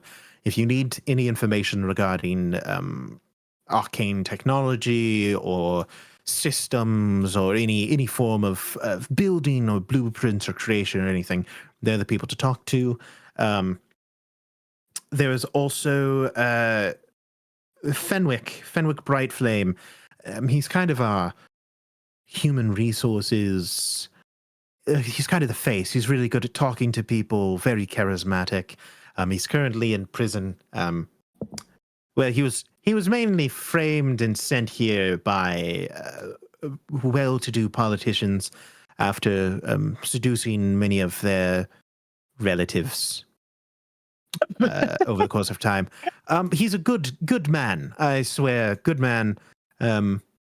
Keep an eye on him if you do happen to engage with his antics. He just, he has kind of just a naturally flirtatious aura. So, and it's really easy to get caught in it. But he's very useful, very intelligent. Good man. And that's pretty much it. We beat them out in medical professional. But other than that, they beat us in every other area. What are your thoughts? Well, I can't help but think that maybe we need to get our eyes on the camp. Oh, And- shoot. We also have Hawk. I totally forgot about him. Guardian Angel watches over the camp. You may have met him, or at least known of his presence after he tried to shoot at you and kind of warn you off of our base. He doesn't move around a lot, but I think I could probably convince him to help out. He was in charge of killing me if the Butcher ever took over again. So yes, very useful. Very good man. So, if we're able to get people off within a day, we basically need to prevent them from having the ability to assault us while that's happening. Yes. After the first, it's possible that Ogum may not be able to do anything during the first kind of movement of survivors off-world. But once he sees it, yes. Yes. Leaving will probably cause enough commotion for him to engage with us, especially if he thinks that he could acquire a way off of Toru. He will stop at nothing if he knows that is a possibility. So we need to That's a pickle. prevent him and his cronies from having that chance. And this chasm, it's the only entrance, right? Yes. We kind of have a natural funnel, just due to the architecture. They have tried in the past. There's some flying units that they have, but pretty much all attacks on us have been defended by Hawk. I see three possibilities. One, we somehow come up with a way that they don't see the extraction. Two, we come up with a way to make it impossible for them to actually get to the location or to this camp. Or three, we take care of them with other means and weaken them to the point where it would be impossible for them to do anything. Those are our options. I'm not smart enough to think of ways to do the first two. I just slowly turned to Talith. We don't have any means to disguise the evacuation.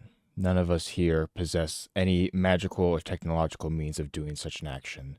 The closest thing that we have is Medora. However, her stealth capabilities are within a much more confined area and not something capable of encompassing an entire encampment that we would need. So no matter what, So that's that possibility eliminated. that is going to be noticed. However, we can use it to our advantage. Ogum has an entire army at his disposal, meaning he will, and as Rograk just said, he will stop at nothing to gain access to a way off of this moon, meaning we can use that to our advantage. We could basically set a trap. Oh. Is there how would we lure those that we specifically are going after without them being protected by their army? This is my thought. Addy currently is on her way right now to meet with somebody within the neutral zone. The neutral zone, while not aligned with this faction, is obviously not aligned with Rograk and can possibly create several diversions for a majority of his forces elsewhere on the moon. Rograk, as soon as he knows about a possible way off, I guarantee you he will want to be here in person to guarantee that he gets off. And as Leslie pointed out, we have a funnel, meaning that our best... We have a defendable position. Yes, we do not want to fight him there at wherever he is, if that can be avoided. with Hawk being positioned where he is, and the rest of us perhaps setting up some sort of battleground within the funnel, that is our best bets to drive the knife through the heart. Would it be Rograk, Oh, go ahead. if you happen to be on the battlefield defending, would Ogum search you out? Basically, can we use you as bait to get him away from his forces?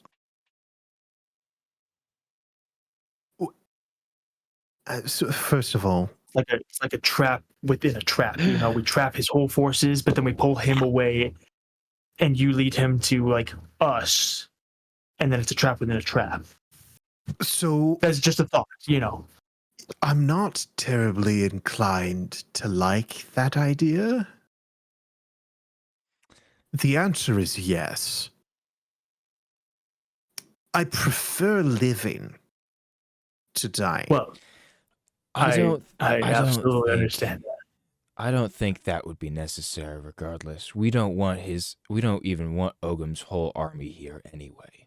The whole point of How there's of using a possible alliance with the neutral force is to use up enough of his other resources to force him to have to do this himself, especially because he wants to guarantee his way off.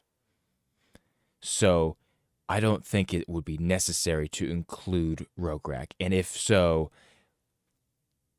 I can take on Rograk's appearance and use that if need be. I like that idea. Sorry if that sounds like I'm okay with sacrificing you. I just No, like the it's idea okay. more than sacrificing myself, And which just to I'm be willing to do if that Valid is opinion. the option that is most fitting. I will gladly give up my life to make sure that everyone can escape successfully. I would just prefer to be in that inclusion of escape successfully to an extent. And just to be Absolutely. clear, Talith, you're saying we put Ogum's forces in a situation where they're already doing something so that when we extract, Ogum's left to his own devices, which we can handle. Right. Sounds like a good enough idea to me. there are a few holes in the plan that we need to address. First of all, how are we going to convince neutral zone members to join with us? We have a limited amount of spaces on the ship, and those spaces are reserved for people who have actively tried to atone for whatever reason they're here. I don't know what the neutral zone people are doing, why they're here. They could be just as bad as Ogum's forces, for all we know. That's just something to think about. We need to be able to compensate them, and I don't know if there's room for us to take them with us. That being said, if I was Ogum, as soon as I know that there's an option, I'm pulling my armies away from whatever else is going on and assailing this with everything I have. I don't foresee a possibility of us not. I don't foresee a possibility of him not bringing an army to attack us if he knows that there's ships coming home. Well, in regards to the payment for the neutral factions, I think that's a moot point. They clearly don't care about Ogum and would prefer an existence on this moon without him. I think that's... You I think think that that's- you can convince them to sacrifice themselves for the chance that there's not an Ogum? You're asking them to put themselves on the line for a chance to for no chance of them getting off, or that they just don't have to deal with Ogum, but they're still imprisoned. Well, everyone's running out of food. If we give them away to get food, These then people by are destroying desperate. Ogum. It doesn't require much to make a desperate person do something. Certainly doesn't require a lot to make a desperate person dangerous either. I never For said all they we know, wouldn't be they could come dangerous. attack us. That's why, yes, you're right. Which is why I never once said anything, honestly, about suggesting a way off for them. I never That's- said anything if about we're sharing worried about- information with them. I said, If we're worried, look, Talith, Oda, I if we're understand what worried you're about saying. Ogum seeing the boats taking people off, how is anybody in the neutral zone not seeing that? And then what happens when your supposed allies are the ones who are escaping and you're left there? What I'm suggesting is that we just consider the fact that there's a very Okay, small but- chance that there's not going to be an army at our doorstep. Okay, but we can't fight an army, in which case then we have nothing. This is It's not entirely true. We can fight an army. We can hold off for a little bit. We have superior positioning. They have to get through our funnel, which means that we have a defendable position. And if we can separate Ogum, if we can take out leadership, hence why I was suggesting this, Robert. But I'm not trying to counteract you. I'm simply, I We don't have have some battlefield separate- experience. but- This is some separate him to where? to another track, Eureka. another location further in, to a place where we can deal with him. Here's No, what I I'm think you two have both landed on a point that you two have both also missed, which is good, which is Ogum needs to be separated from their group. Now hear me out. What if Ogum isn't separated in position, but is instead separated in mind? What if our job was to pit Ogum's forces against themselves? Right? Clearly, the people involved are a little bit active when they don't like something, it sounds. All somewhat violent, somewhat capable of taking care of a problem. If they believe that the problem is one of their own, then imagine what kind of chaos that might create. Why don't we do the work to maybe convince them that they're their own enemy somehow? Does that make sense? What if, hear me out. What if we convince some of them that Ogum is the one that knows about this and is trying to keep it from everyone else and get himself off somehow? I don't know how we do that, but that way they're pitted against themselves and they're so busy fighting each other that they don't fight us. I think you do bring up a valid point as well.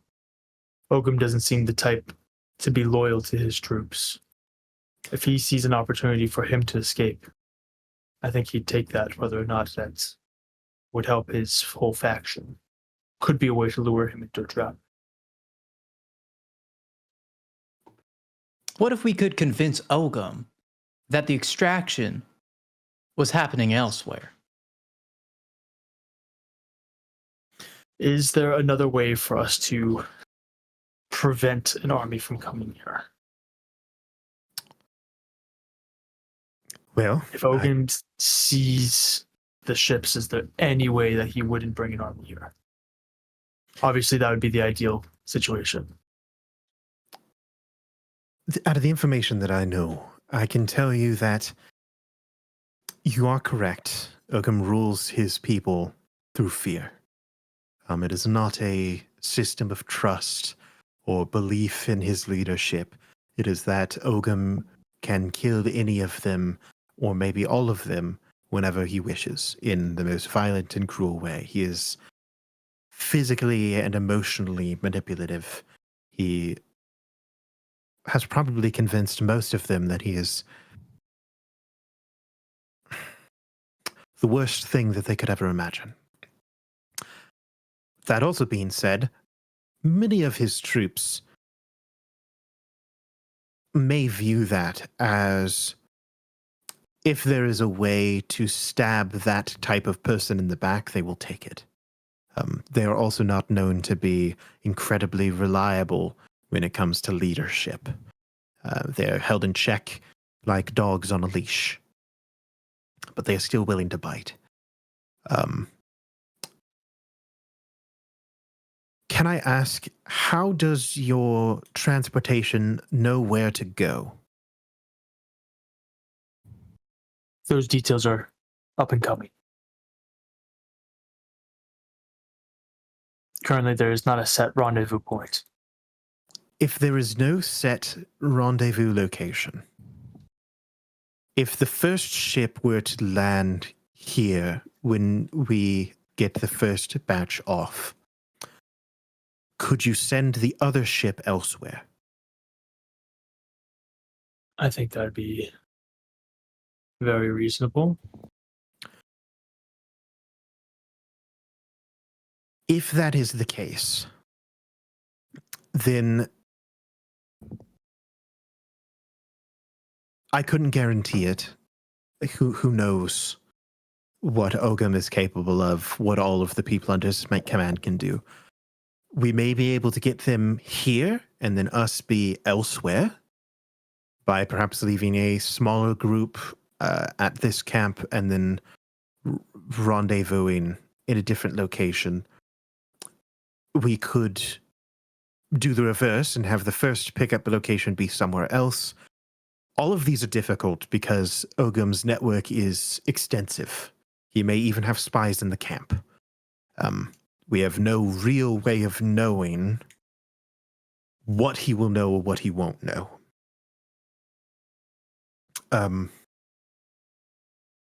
I am willing to be used as bait as well.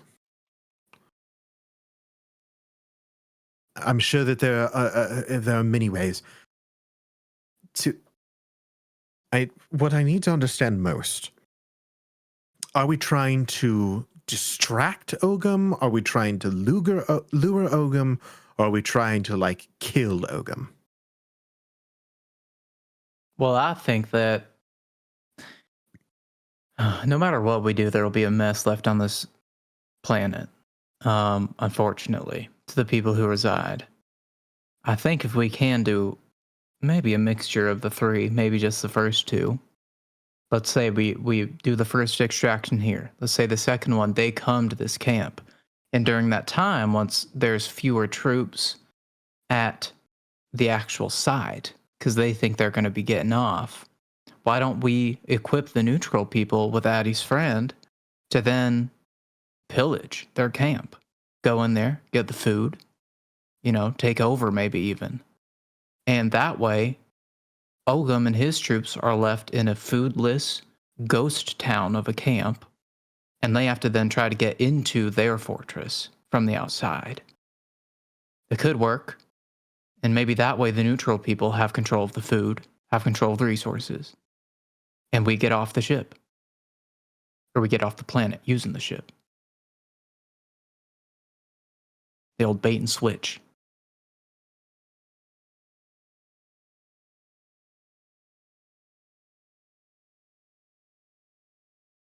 Involving members of the neutral zone without taking them with us is abandoning an ally.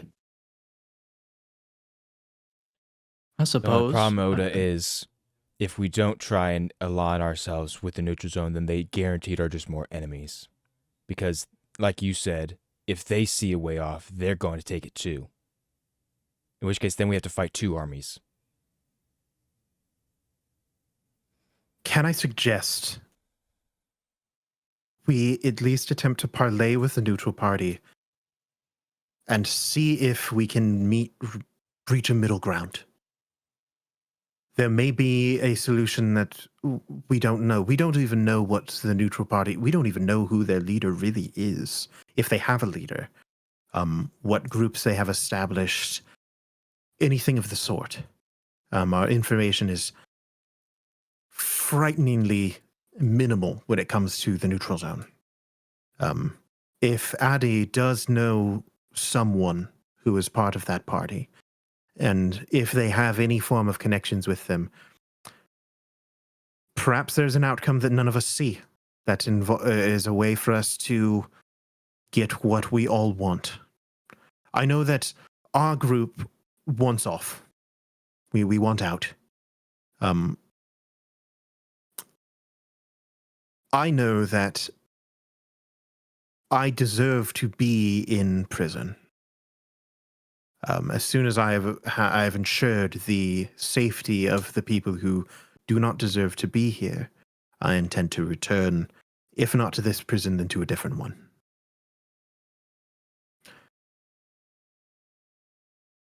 if there are others in a similar situation to me, whether it be through moral obligation or perhaps they have found this place to be better for them than the outside, which I know to those of you who may have never been in a situation that many of us are, that sounds strange. But the idea of being able to control your surroundings and your world may sound much more appealing than being returned to a place where you were hunted. So perhaps some of them do wish to stay. And if they get control of Ogum's food, then at the very least they They have a have more chance. time. That might be the most fair way to do it. I've tended to find that speaking to those who are willing to speak is almost never negative in its outcome. At least it inspires understanding, even if that understanding is that you disagree. And then once we have more information, we can go from there regarding the neutral party. I think we can trust Addy to figure out the situation over there. I think until we So do we hear have from Addy. a way to contact her? Melody is currently with Addy, so you can at least see through Melody's eyes. In terms of communication, that it becomes a little bit more difficult, but I definitely knew that this morning when I specifically was looking for the snake, not because I thought Medora was going to like the snake more than the bird. It's because well, I'm smart. if you never Wow. would have mentioned that, then you would have assumed that that was true. Poor Shane. So, once we know more about what the neutral party can do, or is willing to do, whether they will cooperate with us, if they are willing to assist us in the battle against Ogum, and are wanting to assume kind of an ownership or leadership position over the moon, then we want them to distract Ogum's forces, or kind of I run think- some guerrilla warfare, or what are we asking them to do? I think we lead their forces here for the second extraction while we go to a different location so that they automatically leave. They all arrive here. And then during that time, the neutral party would fight whoever is left at Ogum's camp. They would, and perhaps with some of our assistance even, they would be able to take it over because it's weakened, because many of them have left to come here for the extraction. It's a small window of time that the camp will be less populated. It'll be less defended. They're going to be expecting to get off. And that could be a window of time where the neutral party could take over and then defend against them when they return. Meanwhile, also we'll be have- getting off at a different location. Okay. We also have a very, very favorable position here. This bottleneck is a force multiplier in tactics. It's much easier to defend against a large army here, so that is something to keep in mind as we choose locations. We have the favorable ground while they have numbers. It is also easier to keep people trapped in this location for longer. The bottleneck works both ways. What does the backside look like? As we're looking at options of where to take people and when we can transport people out. Behind you is Is there an basically escape route? there's basically like a wall of like large facilities. They are a near impenetrable prison system behind you is like one of the big like penitentiaries. A massive building that much of it has like kind of been torn apart. You think that this probably was a place where a lot of the surviving prisoners came from. And it kind of forms a natural keyhole. This is almost like the activities yard of that large system. And can we use our ship at all to act as a ferry for getting people out towards the backside rather than having to go through the funnel? Is that if we just have to get up over a couple of buildings?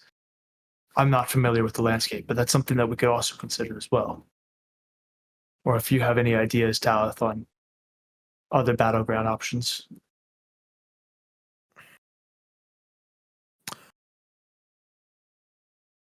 I would say it may be easier to just have the people who will be on the second trip vacate first before the first delivery arrives.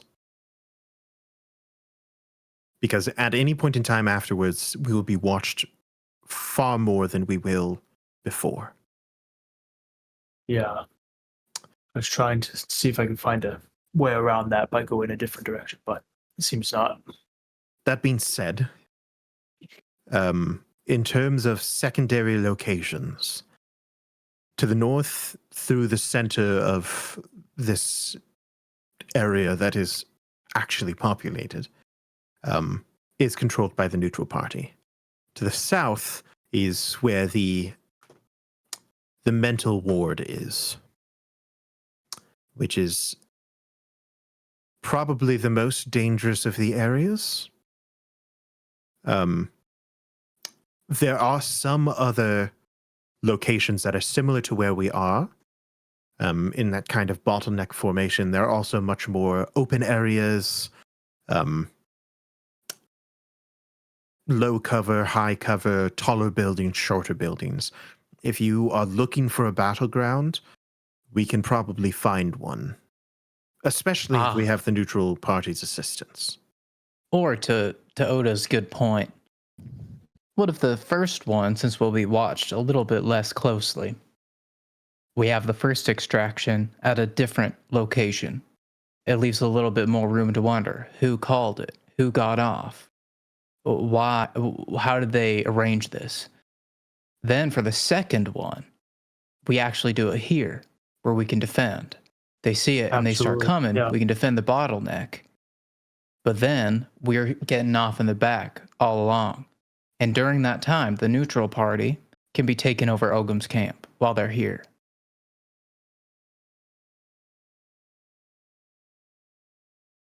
That seems like our best option so far. Does anybody see issues with that plan? We don't want to be caught off guard by anything. If the neutral party doesn't agree, what's our out?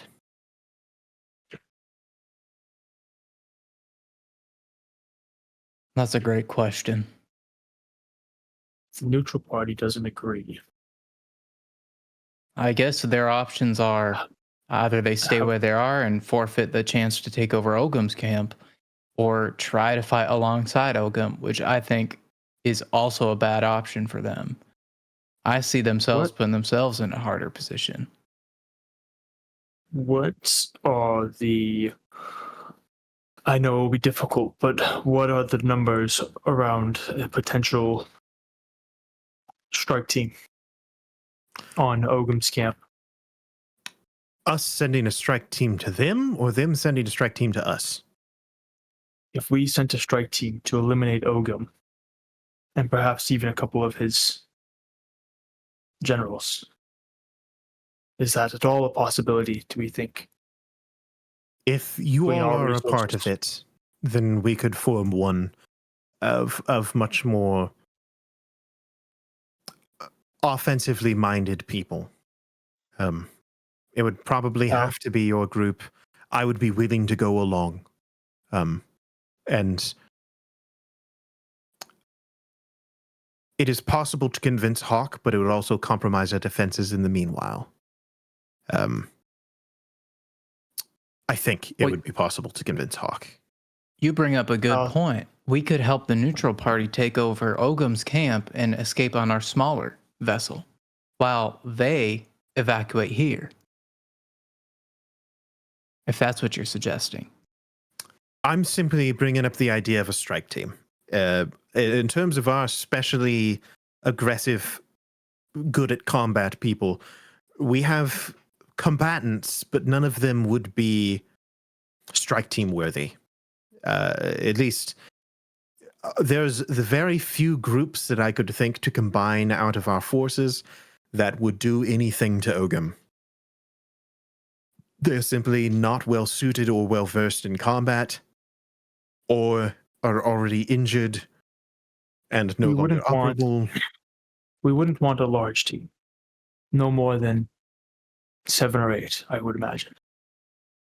Ones that Medora's skills could mask as we try to get in, and a few highly specific combatants along with a support team for them would be what we'd be looking at. But if we can't get the neutral, if the neutral zone A does not want to be left here, it is very hard morally to say that we should let them come fight for us if we're not going to take them with us. We could maybe also stretch the capacity of the boats. If the neutral force is a team of 30 people, then we could probably swing that. Yes. But that's The something biggest to keep in thing- mind. That I want to say, when it comes to this neutral party, we can't save everyone. Not everyone wants to be saved. They want to help, sure, but not everyone could be saved. So it'd be nice to bring everybody, if possible. And I agree with the previous conversation of it'd be hard to promise them a place to get off. If we can at least give them food or just something to help the day go by just a little bit better. But And let's even not if it's neutral, forget you that can't save everybody. let's not forget that they're fighting for themselves too. I mean, there are also people that are running out of food because of Ogum's tyrannical existence here on this moon, and if we give them a chance to take that food over, I mean, we at least give them something from nothing.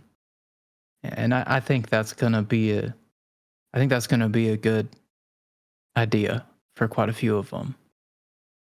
We gotta trust Addy and hope for the best, and well, if things change, we can come up with something a little better. What I'm wondering now is, Mhm. oh, go ahead, Medora. Well, I was going to say we could talk this amazing plan about the neutral party, but we have no idea what's going on down there. So I think we have a day to at least go and try to figure out what's going on with the neutral zone before we set a possible plan for them. Because we could say that everything's going to go great and then go and look and it's the complete opposite. It's a good point. I think that's why we Yeah. were exploring options on if they don't agree or if there aren't viable options with the neutral party. Yeah, Which that is why begs- I was offering the strike team. Because if we don't want to bring an army here, or if we feel there are no good options along that route, then we should look at if we can prevent Ogum from ever coming here in the first place.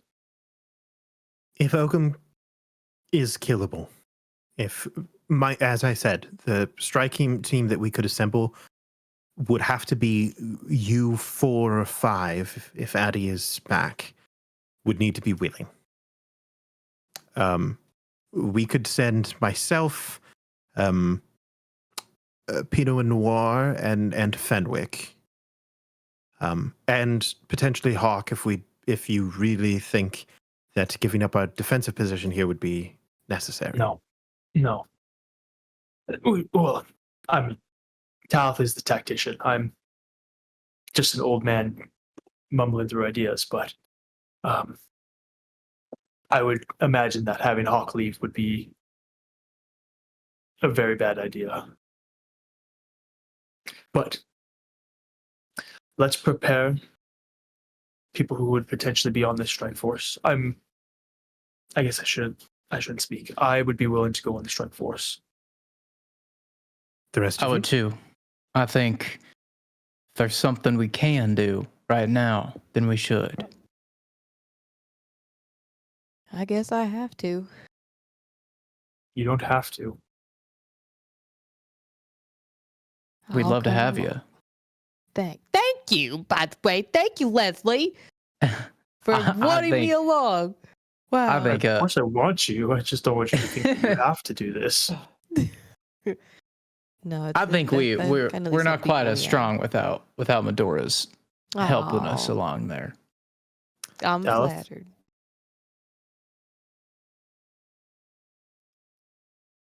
Does anybody else feel like you can see literal like gears turning in his Yeah, head? for sure. I can. Am I the only one can that see sees it. A that? little bit of steam. Yeah. Yeah, he's focusing. Do you think he hears us? Yes, I can Talith. hear you. I can hear you, Leslie. Do you think he hears our hearts, our heartbeats? I'm scared. Are you willing, Dallas? Willing to go on a suicidal strike force? Sure. Huzzah! Well, that's a backup. So I will say that Talith, your skills will certainly be, if the strike force is what is necessary. Fenwick technically has the ability to cast some spells, and Pinot and Noir, well, Pinot is good at arcana, but they aren't exactly wizards, so to speak. They more deal with a lot more mechanical things.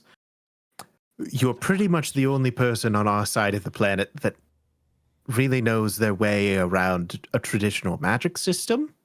Unless one of you is more conscious of, if you know, you could open a beginner spell book and really like work out an arcane equation out of nowhere, and I'm not picking that up.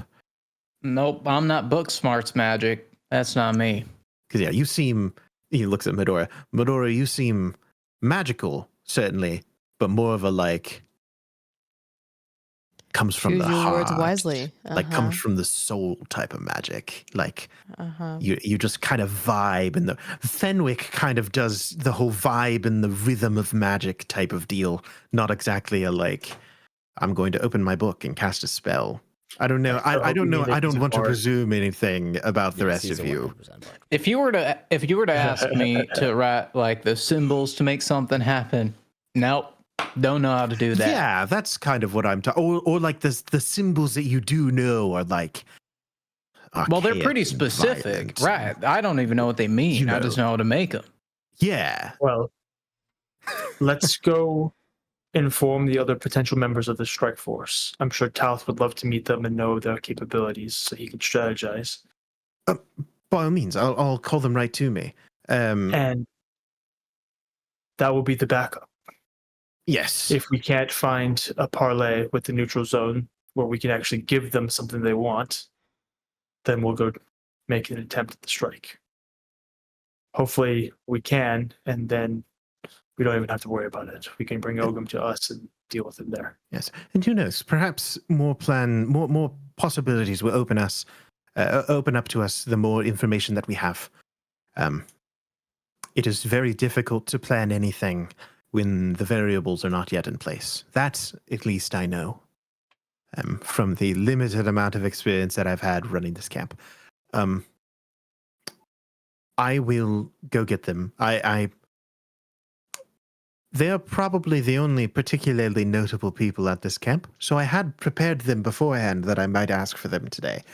I will go fetch them, and he will step out, and kind of you see him bustle past the window. A couple minutes pass. He bustles back. You actually hear the first person before you see them. You hear big thuds.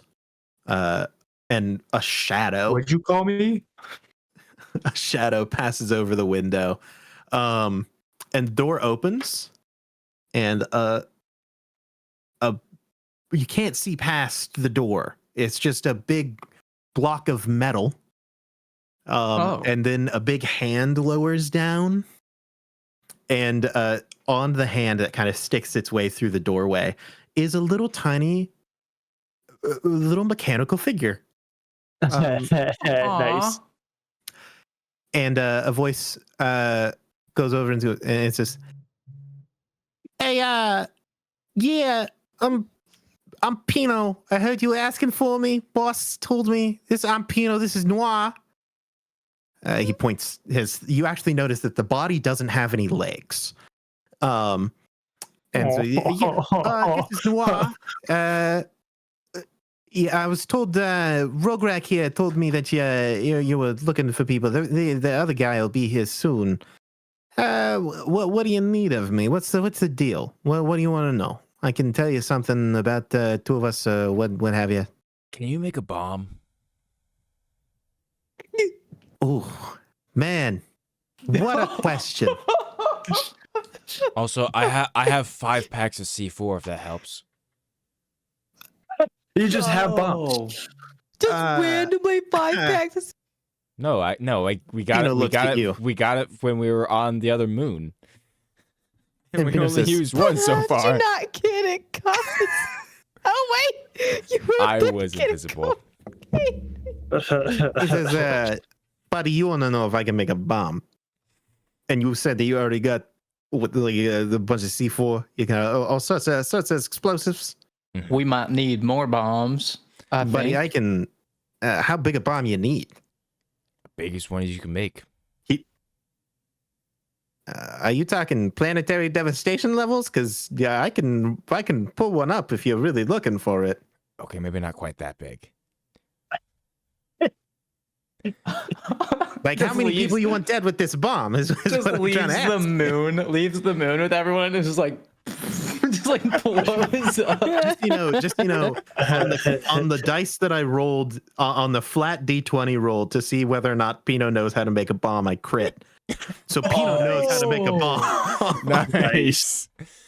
Well, Could you make one large enough to collapse some of the funnel to as the last resort lock in? Oh yeah, you just want a terrain devastator bomb, maybe collapse some walls down around people. What are you looking for? that what Oda mentioned is an option. I was also thinking a bomb that could be powerful enough to kill Ogum. Oh yeah. Damn. Well, so the problem isn't necessarily whether or not I can make a bomb. I could blow up this whole moon if I really set my mind to it. The problem is that, here's the universe. How much do you know about making bombs? I know enough. I know how a gun shell works, kind of like a little bomb. Okay, so I can use that as kind of an example. See, all explosions. This is a fun little fact.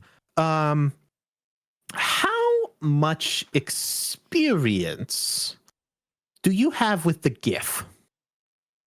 81. With the GIF.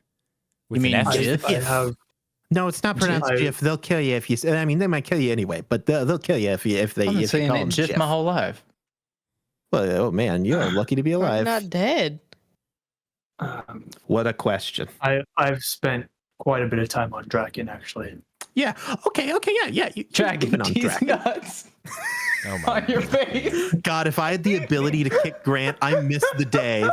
I miss the days when I could kick Grant on a whim. Oh my God. Wow. Guys, we got not even close to a thought in my mind, Grant. I am in my house and I need a ride home. Oh my gosh. Oh my gosh. I can't. I need to rewrite the entire worlds. I can't. It's done. I can't use that play. We're gonna say it's pronounced Draken from now on. Draken. It's pronounced Draken. I've been on Draken quite a bit. Yeah, so Draken is ran the guy who owns it, the God of Powder. Real powerful fella. So he actually has implemented sector wide across like everywhere rules for explosives. Yes. The bigger the boom, the more requirements you set for it. So it has to be more difficult to get the boom to happen, the bigger the explosion, right? So if you want to collapse like a city street, the bomb's probably got to have like a timer or a detonator that's like hand triggered, right? You can't just like light a fuse and throw the bomb. It won't get the devastation that you're looking for. If you want to wipe out an entire camp, like if you want to wipe out planetary destructive bomb, you gotta have more hoops and buttons that you gotta jump through. You can't just like press a button, boom, the bomb goes. You gotta have like, a conveniently placed kill switch. Think thematically, right? Like if you're reading a book or a story was told to you about a big explosion, then there needs to be, hoops that you gotta jump through. Maybe Okay, I'm it's gonna all cut you powered. off real quick. Yeah? What can you get to the? I'm sorry, there's a little bit of a time crunch. Can you get to the point? Yeah, no, I'm sorry. This is one of my favorite topics, explosions, Yes, I can make a bomb that can wipe out Ogum and his entire camp. The problem is the hoops that you have to jump through. Someone's going to have to deliver it. Someone is probably going to have to be self-detonated. Like someone's got to press a button. Now, you can be out of the blast radius, but like someone has to manually be there while the timer starts, and then you got to get out. Or you need to stay there and defend it. You see, that's the thing. No, the rules are saying you can set it on the boat and you can have the boat be above, but there needs to be things that make it difficult, or else it's not going to get the boom big enough to blow everything up. What if it was a small group of people? You see, you're trying to sneak through here. You're trying to sneak through the gaps. This isn't up to me. Gotta power to put these rules in place. What if there was a parachute on the bomb that slows it down? See, that's doable. So that's doable. We're not dealing with the laws of physics. We're dealing with the laws that a god put into place because he thinks it's funny. Okay. No, it's just because that's the rules. It's just how he does it. What if it's a big cake? What if it's a big cake? You gotta understand. It's for Ogum's birthday. The god of powder outlawed magic on Draken. Like magic just don't difficult. Work there, right? Like it's just explosions. You gotta big booms, big messed up stuff. Like we're talking about like an old god it's one of the big ones. So Pino. Yeah. Are you saying that using the C4 that I already have, perhaps along with other resources you have at your disposal, you could use these to create a fairly sizable explosion? Oh, absolutely. I can make it as big or as small as you want, as long as you're willing to jump through the hoops. Okay. Thank you. Can we put you in charge of making that and informing us of the hoops? Absolutely. Yeah, I can do that. I can. And here's the thing: like the hoops are negotiable, right? Like if you are more willing to sacrifice yourself, then like you can remove the timer. But like then someone's gonna die. Like for sure, your own people are gonna die if the bomb goes off. If you don't want anyone to die when the bomb goes off, then you can set a timer. Maybe the timer can't be deactivated, but it needs to be a little shorter, so that you have time to run from the bomb before it explodes. Talith, if I am understanding your idea correctly, is this something we'd be taking to Ogum's camp, or are we trying to lower Ogum to the bomb? Oh, that'll reduce some stuff if it's made here. I'm just trying to see what my options are. One option, yes, is along the lines that you mentioned before. Of perhaps enclosing the bottleneck, as it were, and perhaps more fully trapping Ogum and his forces here. Or an alternative is that if we decide to go with the strike force, we could still use the bomb on Ogum directly. Would you please come up with a plan for both of those contingencies? So bring him to the bomb, bring the bomb to him. Those are the two contingencies. Exactly. I just want to make sure. Absolutely, I can come up with some prerequisites. And I just want you to know, trust me, I wish that it was different. Like, but also, you are simply the artist working with the clay that you have. I understand. When you have those two plans finished, inform Talith of the hoops needed. Absolutely. I'll get on my stuff. Noir, away! And you hear, "Wah!" and then Noir just kind of trudges away, a shadow in the distance. Alice, I'm really not trying to step on your toes. I hope that I'm just trying to be like an accessory to you and help you with all this. I'm so sorry if you feel like I'm stepping on your toes. You're okay, Oda. I'm remembering how much I hate people. Also, Leslie, Medora, like I'm not in charge here. I'm very much here to help you guys. So if I'm overstepping anything, just please let me know. It sounds like you're the one that has the most experience with this sort of thing somehow, for some reason. All of the That's strategist probably stuff true. goes over my head. I mean, you know- I've done these sort of secrety like the sort of things, but that was under the guise of it's small teams in a war. This is a little bit different. And here's the thing, right? And this is Rograk's over here. He's I was like, watching who the heck this is thing that? go Oh, down right now. Rograk. Yeah, Rograk's here. Oh, look at that. And he's like, and here's the thing, I acknowledge both of your Talith, Oda. You have very technical, tactical minds. Sometimes what's needed is conflict between the two. Get the sparks going. And I think that's a good thing. I think you guys are doing great. Fenwick, you can come on in. And around, Next appointment, please. you hear Next. a change. There's like an emotional change in the density of the air. Around the corner, the sun starts to stream in, somehow making this this brutalist landscape a little bit warmer. And Aw. a man turns the corner. Long, flowing, almost white blonde hair.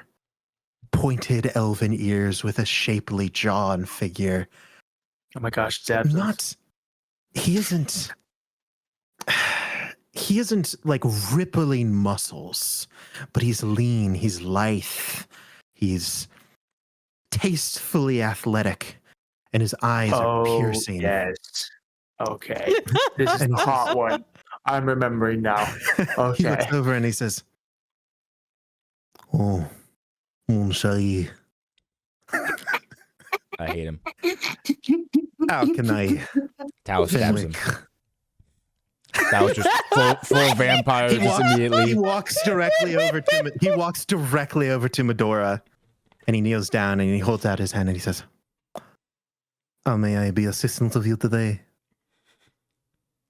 Guys, help? Are you willing to help assassinate Ogum? Monsieur, you require my assistance?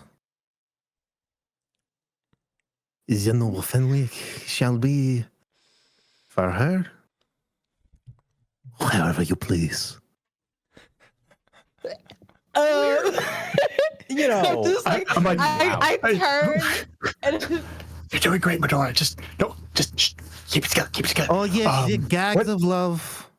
What I am familiar. what skill set what you am I possess? asking this guy help with? Preferably ones outside of the bedroom, maybe combat related. Oh, of course. You're doing great, Medora. Keep it up. I am a master of illusion, and he pulls out a bouquet of flowers. Oh. I am a Wow. master of words. I can compose a sonnet that shall make the heart weep. Are you good at keeping secrets? I never kiss and tell. All right. Are you capable What of about- disguising your own appearance to look like somebody else? Oh, perhaps, but only if my love wishes to spice up our relationship. And are you sneaky if you need to be? Discreet. I have snuck into many a bedroom. Oh, what? Only Are you at night. really great? You're surprised you said that? Okay. Would be You Do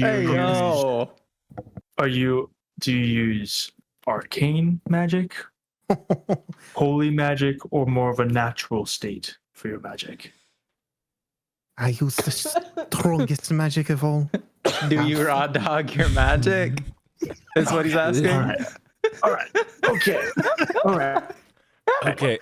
Thank you so much. Thank for you. your Yes, time. thank you, It's been Fenwick. a We will pleasure get back to having you on. having you in here. Uh-huh. Whoa, I hear think me out, we're guys. okay. Hear me out. I'm not saying hear me out. I'm not. That's not what I mean. I will What I'm hear you saying. out. What I'm saying is, guys, listen. Sneaky, can keep secret. Can No. A Look, maybe master get of in there and illusion. help out. Leslie, Good at Leslie. words. Leslie. Very good at What? words. Leslie. Yes, he can still be of use to us. I would like to discuss that without him currently present because he's making me very uncomfortable. Did Oh, you see the thing think- he's doing with his eyebrows just now? I agree. It's very distracting. My presence can be a little bit distracting, I understand. It is time for you to go, my friend. Thank you for coming in for this interview. We'll get back to you. He as soon as we still on can. his knees with his hand raised to Medora. He says, "Do not worry, mon chéri. For although I may be gone, I shall be forever in your heart as you are in mine." And then Okay, thanks. Next person. he will flip his hair dramatically, and then What a he chop almost suey. float out of the doorway. Oda immediately had a handkerchief to Medora to wipe her hands. I need more than So- that. I need a potion. Pop off my hand. Help me, for God. And the door closed, and Rograk goes. Distraction? So that was So- Fenwick. So this is how. That's Fenwick. So this is currently what I foresee Fenwick's biggest use being. He can be the one to disguise himself as Rograk in either situation. That's a great idea. Kill Fenwick. And he's standing there. He's like, "Oh, it is I, Rograk." I mean, change of heart. He could I just love say, it is what it is. Hide your wives, hide your daughters. It is I, the butcher. That's good. I like it. Yes, he can be our actor, our distraction. He's perfect. Thank goodness. He's perfect for Do not that. need Any him of us- holding my hand ever again. Did any of us figure out what potential class he was? I was thinking he might have been bard. Bard. but He's a bard. sure. Oh, he's shook 100% a every- bard. Okay, all right. He was shaking every question I had at him. That is certainly Fenwick's way. It's really hard to get a word in around him, which is a very useful thing in the kind of pseudo politician role that I have here. What did he get arrested for? Why is he here? Oh, a bunch of politicians lobbied to have him put away in the high security prison that they had for seducing multiple politicians, their wives, daughters, husbands, aunts, uncles, secretaries. Okay, all right. Oda goes over to his bag, and I'm I gonna burned pull my out some of hand. the medical supplies that I have, and I just start pulling out alcohol wipes and giving them to Medora. Thank God. He is a very powerful presence, a very strange one. Smells like rose petals and nutmeg. Surprisingly, I don't get it either. But apparently, I mean, among the nurses, he's all the rage. I don't get it. I That don't know makes what his deal sense. is. I heard that his he might I'm- better serve here. lore-wise, I've heard that his parents were both doctors. I don't know I don't know how that happened. Okay, so Okay. now that we've better assessed what we have at our disposal, if we decide to fight Ogum and his forces here, then I think using a somewhat complicated system of explosions to both trap and perhaps bury certain numbers of Ogum's forces would be the best use of that. I think perhaps Fenwick could be useful in the pursuit of distracting Ogum himself and perhaps further luring him to a place that we could fight him ourselves while the rest of his forces are being delayed. You know, if he Um, faced overwhelming odds, sacrificing himself for the sake of his friends, that's what the poets write about. mhm. That's what Or for the songs sake of his lover, are we'll written just let him about, think you that know? he's Right, sacrificing. Right. for Medora's sake, he will do Rograk, this. do we have any fighting forces Small here pat. aside from Hawk? You talking fighting forces, like people, like Yeah. competent? Yeah. We have Gavin. Okay. Have we met Haven't- Gavin yet? He's got a Yeah. okay Okay. right hook. Okay. So Better than here's so okay. So if we don't have any army of our own to fight Rograk's or Ogum's army, even if we trap them and funnel them here, we still that's actually just trapping us with them at that point, basically. I was under the impression we had some sort of fighting Oh, force. in terms of a basic like standing army, Yeah. yes, we have people who can shoot a gun, Okay. carry a All right. sword. Okay. Okay, We're outnumbered about 3-1. Uh-huh. Okay. And that would mean You were just that we in have terms how of many? strike force figures. No, we're no, no, no, severely no. lacking in the No, no, no, we specialist don't. fighters category. No, we don't need that. No. We Okay. need someone to defend a wall. So in that situation, then yes, the funnel leading to a trap, that is still a viable option if we at least have some forces that can be used to fight. So next steps, we need to separate those who'd be leaving in the first shipment, leaving tomorrow, and we need to get in contact with Addy about neutral forces. Right. Is that Right. the next Okay. steps? And it sounds So- like we start moving to wherever the first extraction point is. Sounds like maybe south. Oh yes, the different extraction points. That was a very good suggestion, Leslie. Thanks. The other question though. So if the neutral forces, the neutral faction doesn't want to help us or wants to help in very minimal fashion, then the strike force is our best bet. I believe that's what we've settled on. Yes. Right. If the neutral faction is willing to help in a significant manner, would we rather have them fight here, or would we rather have them try and take Ogum's camp? I vote Ogum's camp. Gives them the best shot at sticking around after all this. Because this is what I see. If they go and take Ogum's camp, they will not last. How If how they strong numbers wise is Ogum's faction? They outnumber us 3-1 overall. Better fighters, better In fed. total? So there was 600 strong, or 300 Let me strong. check my notes. If we have 100 fighters, they have 300. 600. Let's If they're see. 600 strong, it also is very dependent on the numbers that the neutral force has. right, Again, if we're talking a faction of 30, then it'd be best for them to just join us here. I suppose We're it talking about a depends on what we faction of learn. 200. Yeah. because Dang it, Yet I again, don't we know what wait it's- for Addy. What was that, Medora? It truly just depends on what we learn at the neutral zone. All right. But even then, I feel as There though could God has be- left me. I know.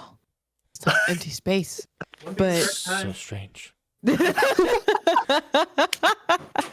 But even if there I have was 2 notebooks. possibly, yeah, but even if there was possibly 200 people in the neutral zone, doesn't mean all 200 people will be willing to help us.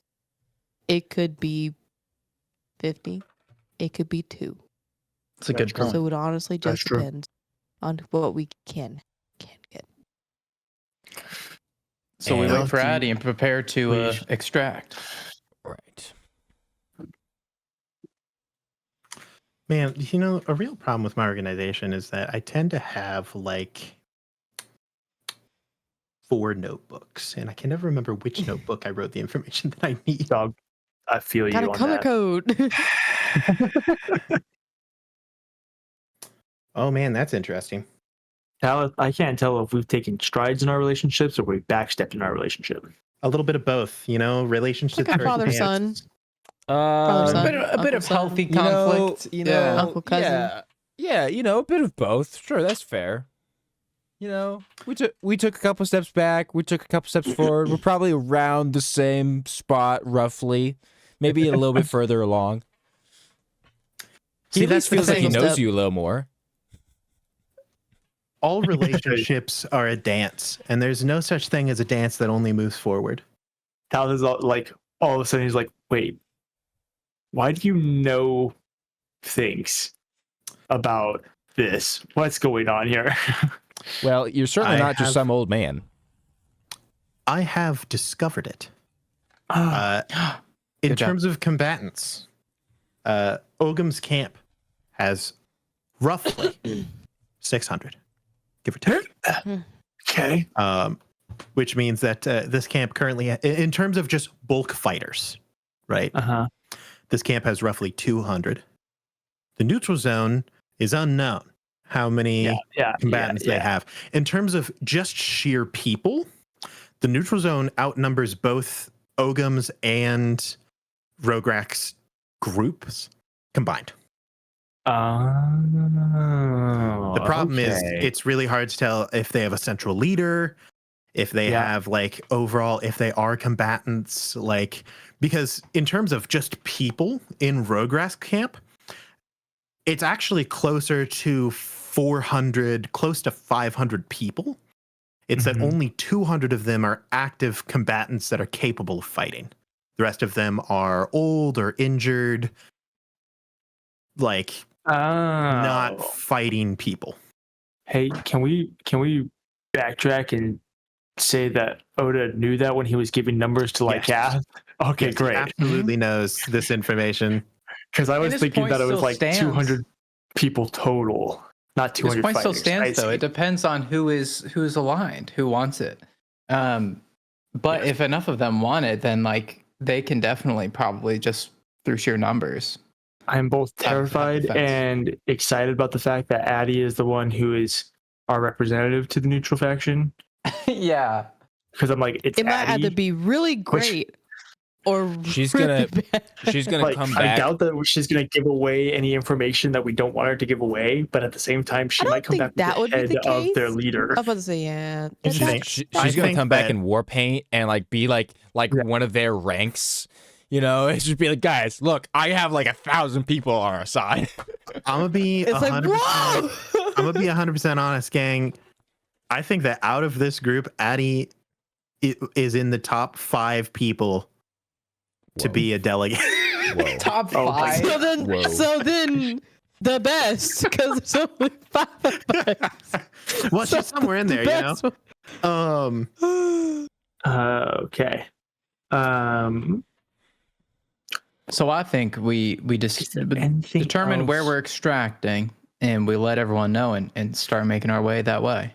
Are we wanting it to be in the south? Are we hoping that the madmen will provide us cover or distraction? Or are we wanting Well- to be more in the north where we could put the neutral zone in a bit of trouble? Or are we That's- wanting to like that's- extract from Ogum's camp? Or what's kind of our desires? If we go to the neutral zone, that gives away a potential secret that we're trying to keep. I mean, I'd like the south. I'd like the south. I was going to It's say the dangerous. south, Maybe but it's we more send cover. It's first group. less So inconspicuous, where it's like Maybe we send Hawk with that first group. Also, I will state this may be an important piece of information. Fenwick came from the south, remarkably unharmed. it's It all Fenwick makes though. sense I'll give him now. benefit of the doubt. Okay, It is okay, Fenwick. okay. So He could if there's probably anyone who seduce can somebody. navigate us through the south, it's probably going to be Fenwick. The way I see it, what would make the most sense? Keep Hawk here. The four of us plus Fenwick go down, find an extraction point, and basically, you know,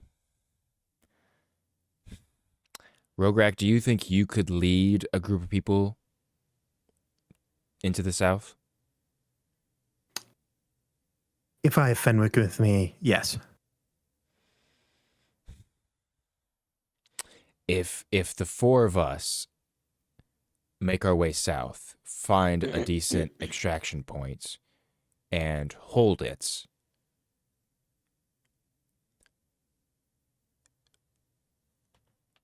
Sirius kind of leaves Medora's shoulders and good. slithers down and kind of comes up and crawls around Rograk and kind of comes up to his shoulders. Sirius could guide you to us.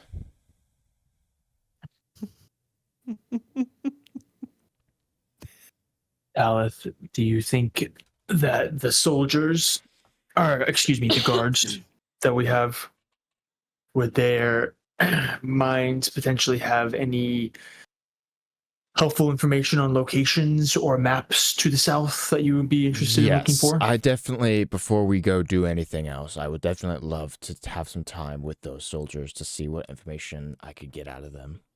They would likely have something of value. We also need. We need. Aaron, you said there's well, I like guess I might roughly be able like to 500 people in the postpone. camp, 400, 500? Yeah, it's probably close. It's probably closer to 400 than it is to 5. Okay. Probably around 400, like 30s maybe. I'm also thinking like how long would it take Talith to weed out any spies? That's a little while. Do I need to contact Lycath and postpone the pickup? Do we think that we can find a spot and get people there within a day? Probably not. Maybe within a couple.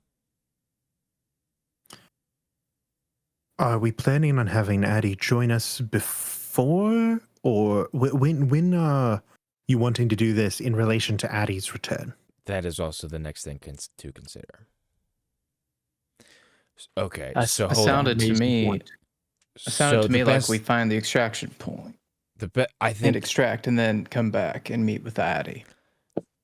the best thing to do would be to wait for Addy, because if we begin the extraction first, then once we begin the extraction, then we're committing to something, and we don't want to try and be playing catch up with Addy and the neutral zone while that's happening. Yeah, for all That's we a know, good she could idea. return with an angry mob on her heels, and then that makes things much more difficult. So it would be best to hold off until Addy returns before we do anything, solidify our plan, and then go from there. Yeah, Plus, I agree. I would rather think you're go right. south with Addy than without Addy. That's true. Absolutely. I feel that. You can see you sent Melody with her, I did. By so at this least po- you would know if there's an angry mob. You know, basic um, information. Once she begins to make her way closer back towards us, Yeah. yes, I would be able to see. At this point, she is outside my range. However, I can still sense approximately where Melody is with her. So I know that she's still making her way, and I'll know when she's making her way back. Okay. So I will contact Lycath, tell him to push it back at least a day, with preparations made for potentially more. We'll spend today preparing the camp for an extraction while we await Addy's return. Is there anything else that we need to do today? I will gather up the people that you need in terms of asking for information. Fenwick is a relatively skilled artist, so if we do not have a map of the South, he may be able to at least give you some form of rough sketch. Anything with the arts, Fenwick can kind of manage. Sculpting, painting, whatever, poetry. So yes, tell you what, you compile a list of things that you may need, and then I will see what I can get for you over the next day. Push the arrival of your friend back a day. We will hopefully see Addy within a reasonable amount of time, and then we will enact your plan. The moment that we have information about the neutral party, Addy is with us, and we have found a drop zone in the south. Are we clear in that regard? Sounds good. I think that's a Thursday. Much great as we will plan. be. Fantastic. I will go. And he opens the door. You hear Lycath, and not Lycath, wrong guy. You hear Fenwick on one knee to the open sky. And he says, I played a soft and doleful air. I sang an old and moving story. An old rude song, it suited well that ruin wild and hoary. She listened with a flitting blush. And he continues on this poem to no one. And that's where we're going to end today's episode. Wow. Fenwick. Ooh, nice. Yes, Fenwick. Great job, everybody. the lover. We nailed down that plan. We We nailed it down. a couple ideas of a plan. Yeah, and then it was like, we'll wait for Addy. We got Well, this. a project for the rest of you. Come up with some an actual list. Give me a list of things that your characters might need or be interested in.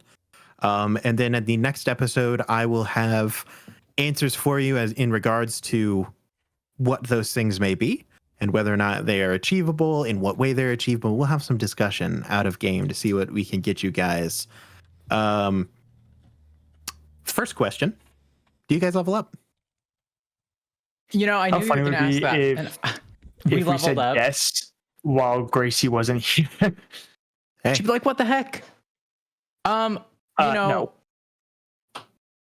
Yeah, I don't think so.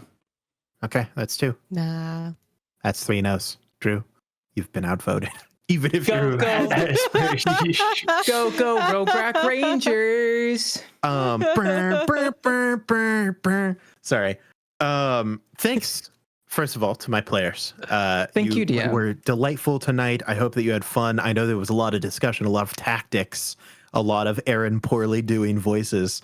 So thank you very much for being here. Thank you to the listeners for sticking through as I butchered what may be your native tongue.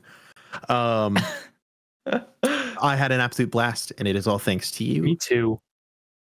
Next Monday, we'll be here. We'll be doing stuff. So be there. Heck yeah. Bring your If you want friends. to stop on by and maybe see some other people who enjoy the show, have some fun things you may enjoy, stop by our Discord. It's where you interact with most of our listeners.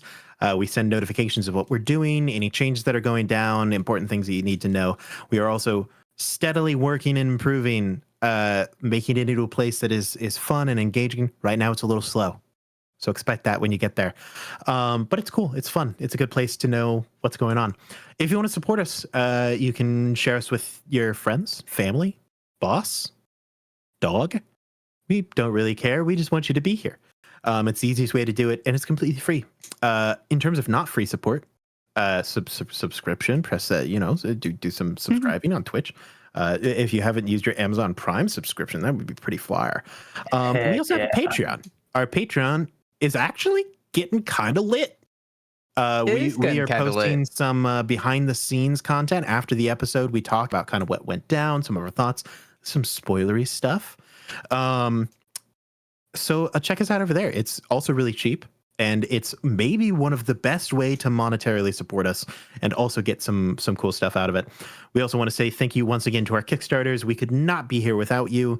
Keep an eye on your emails. Fill out things if you haven't filled them out. Do your stuff. We care about you, and you are very important to us. Thank you very much for your support. The only thing I have left to say is the same thing I say every week. Goodbye. Good luck and Godspeed. We'll see you next time, Dungeoneers. Nice. That was Kind of good. forced that one out. Bye. To everybody. It got caught in my throat, you know, the thing. I was like, "Gah."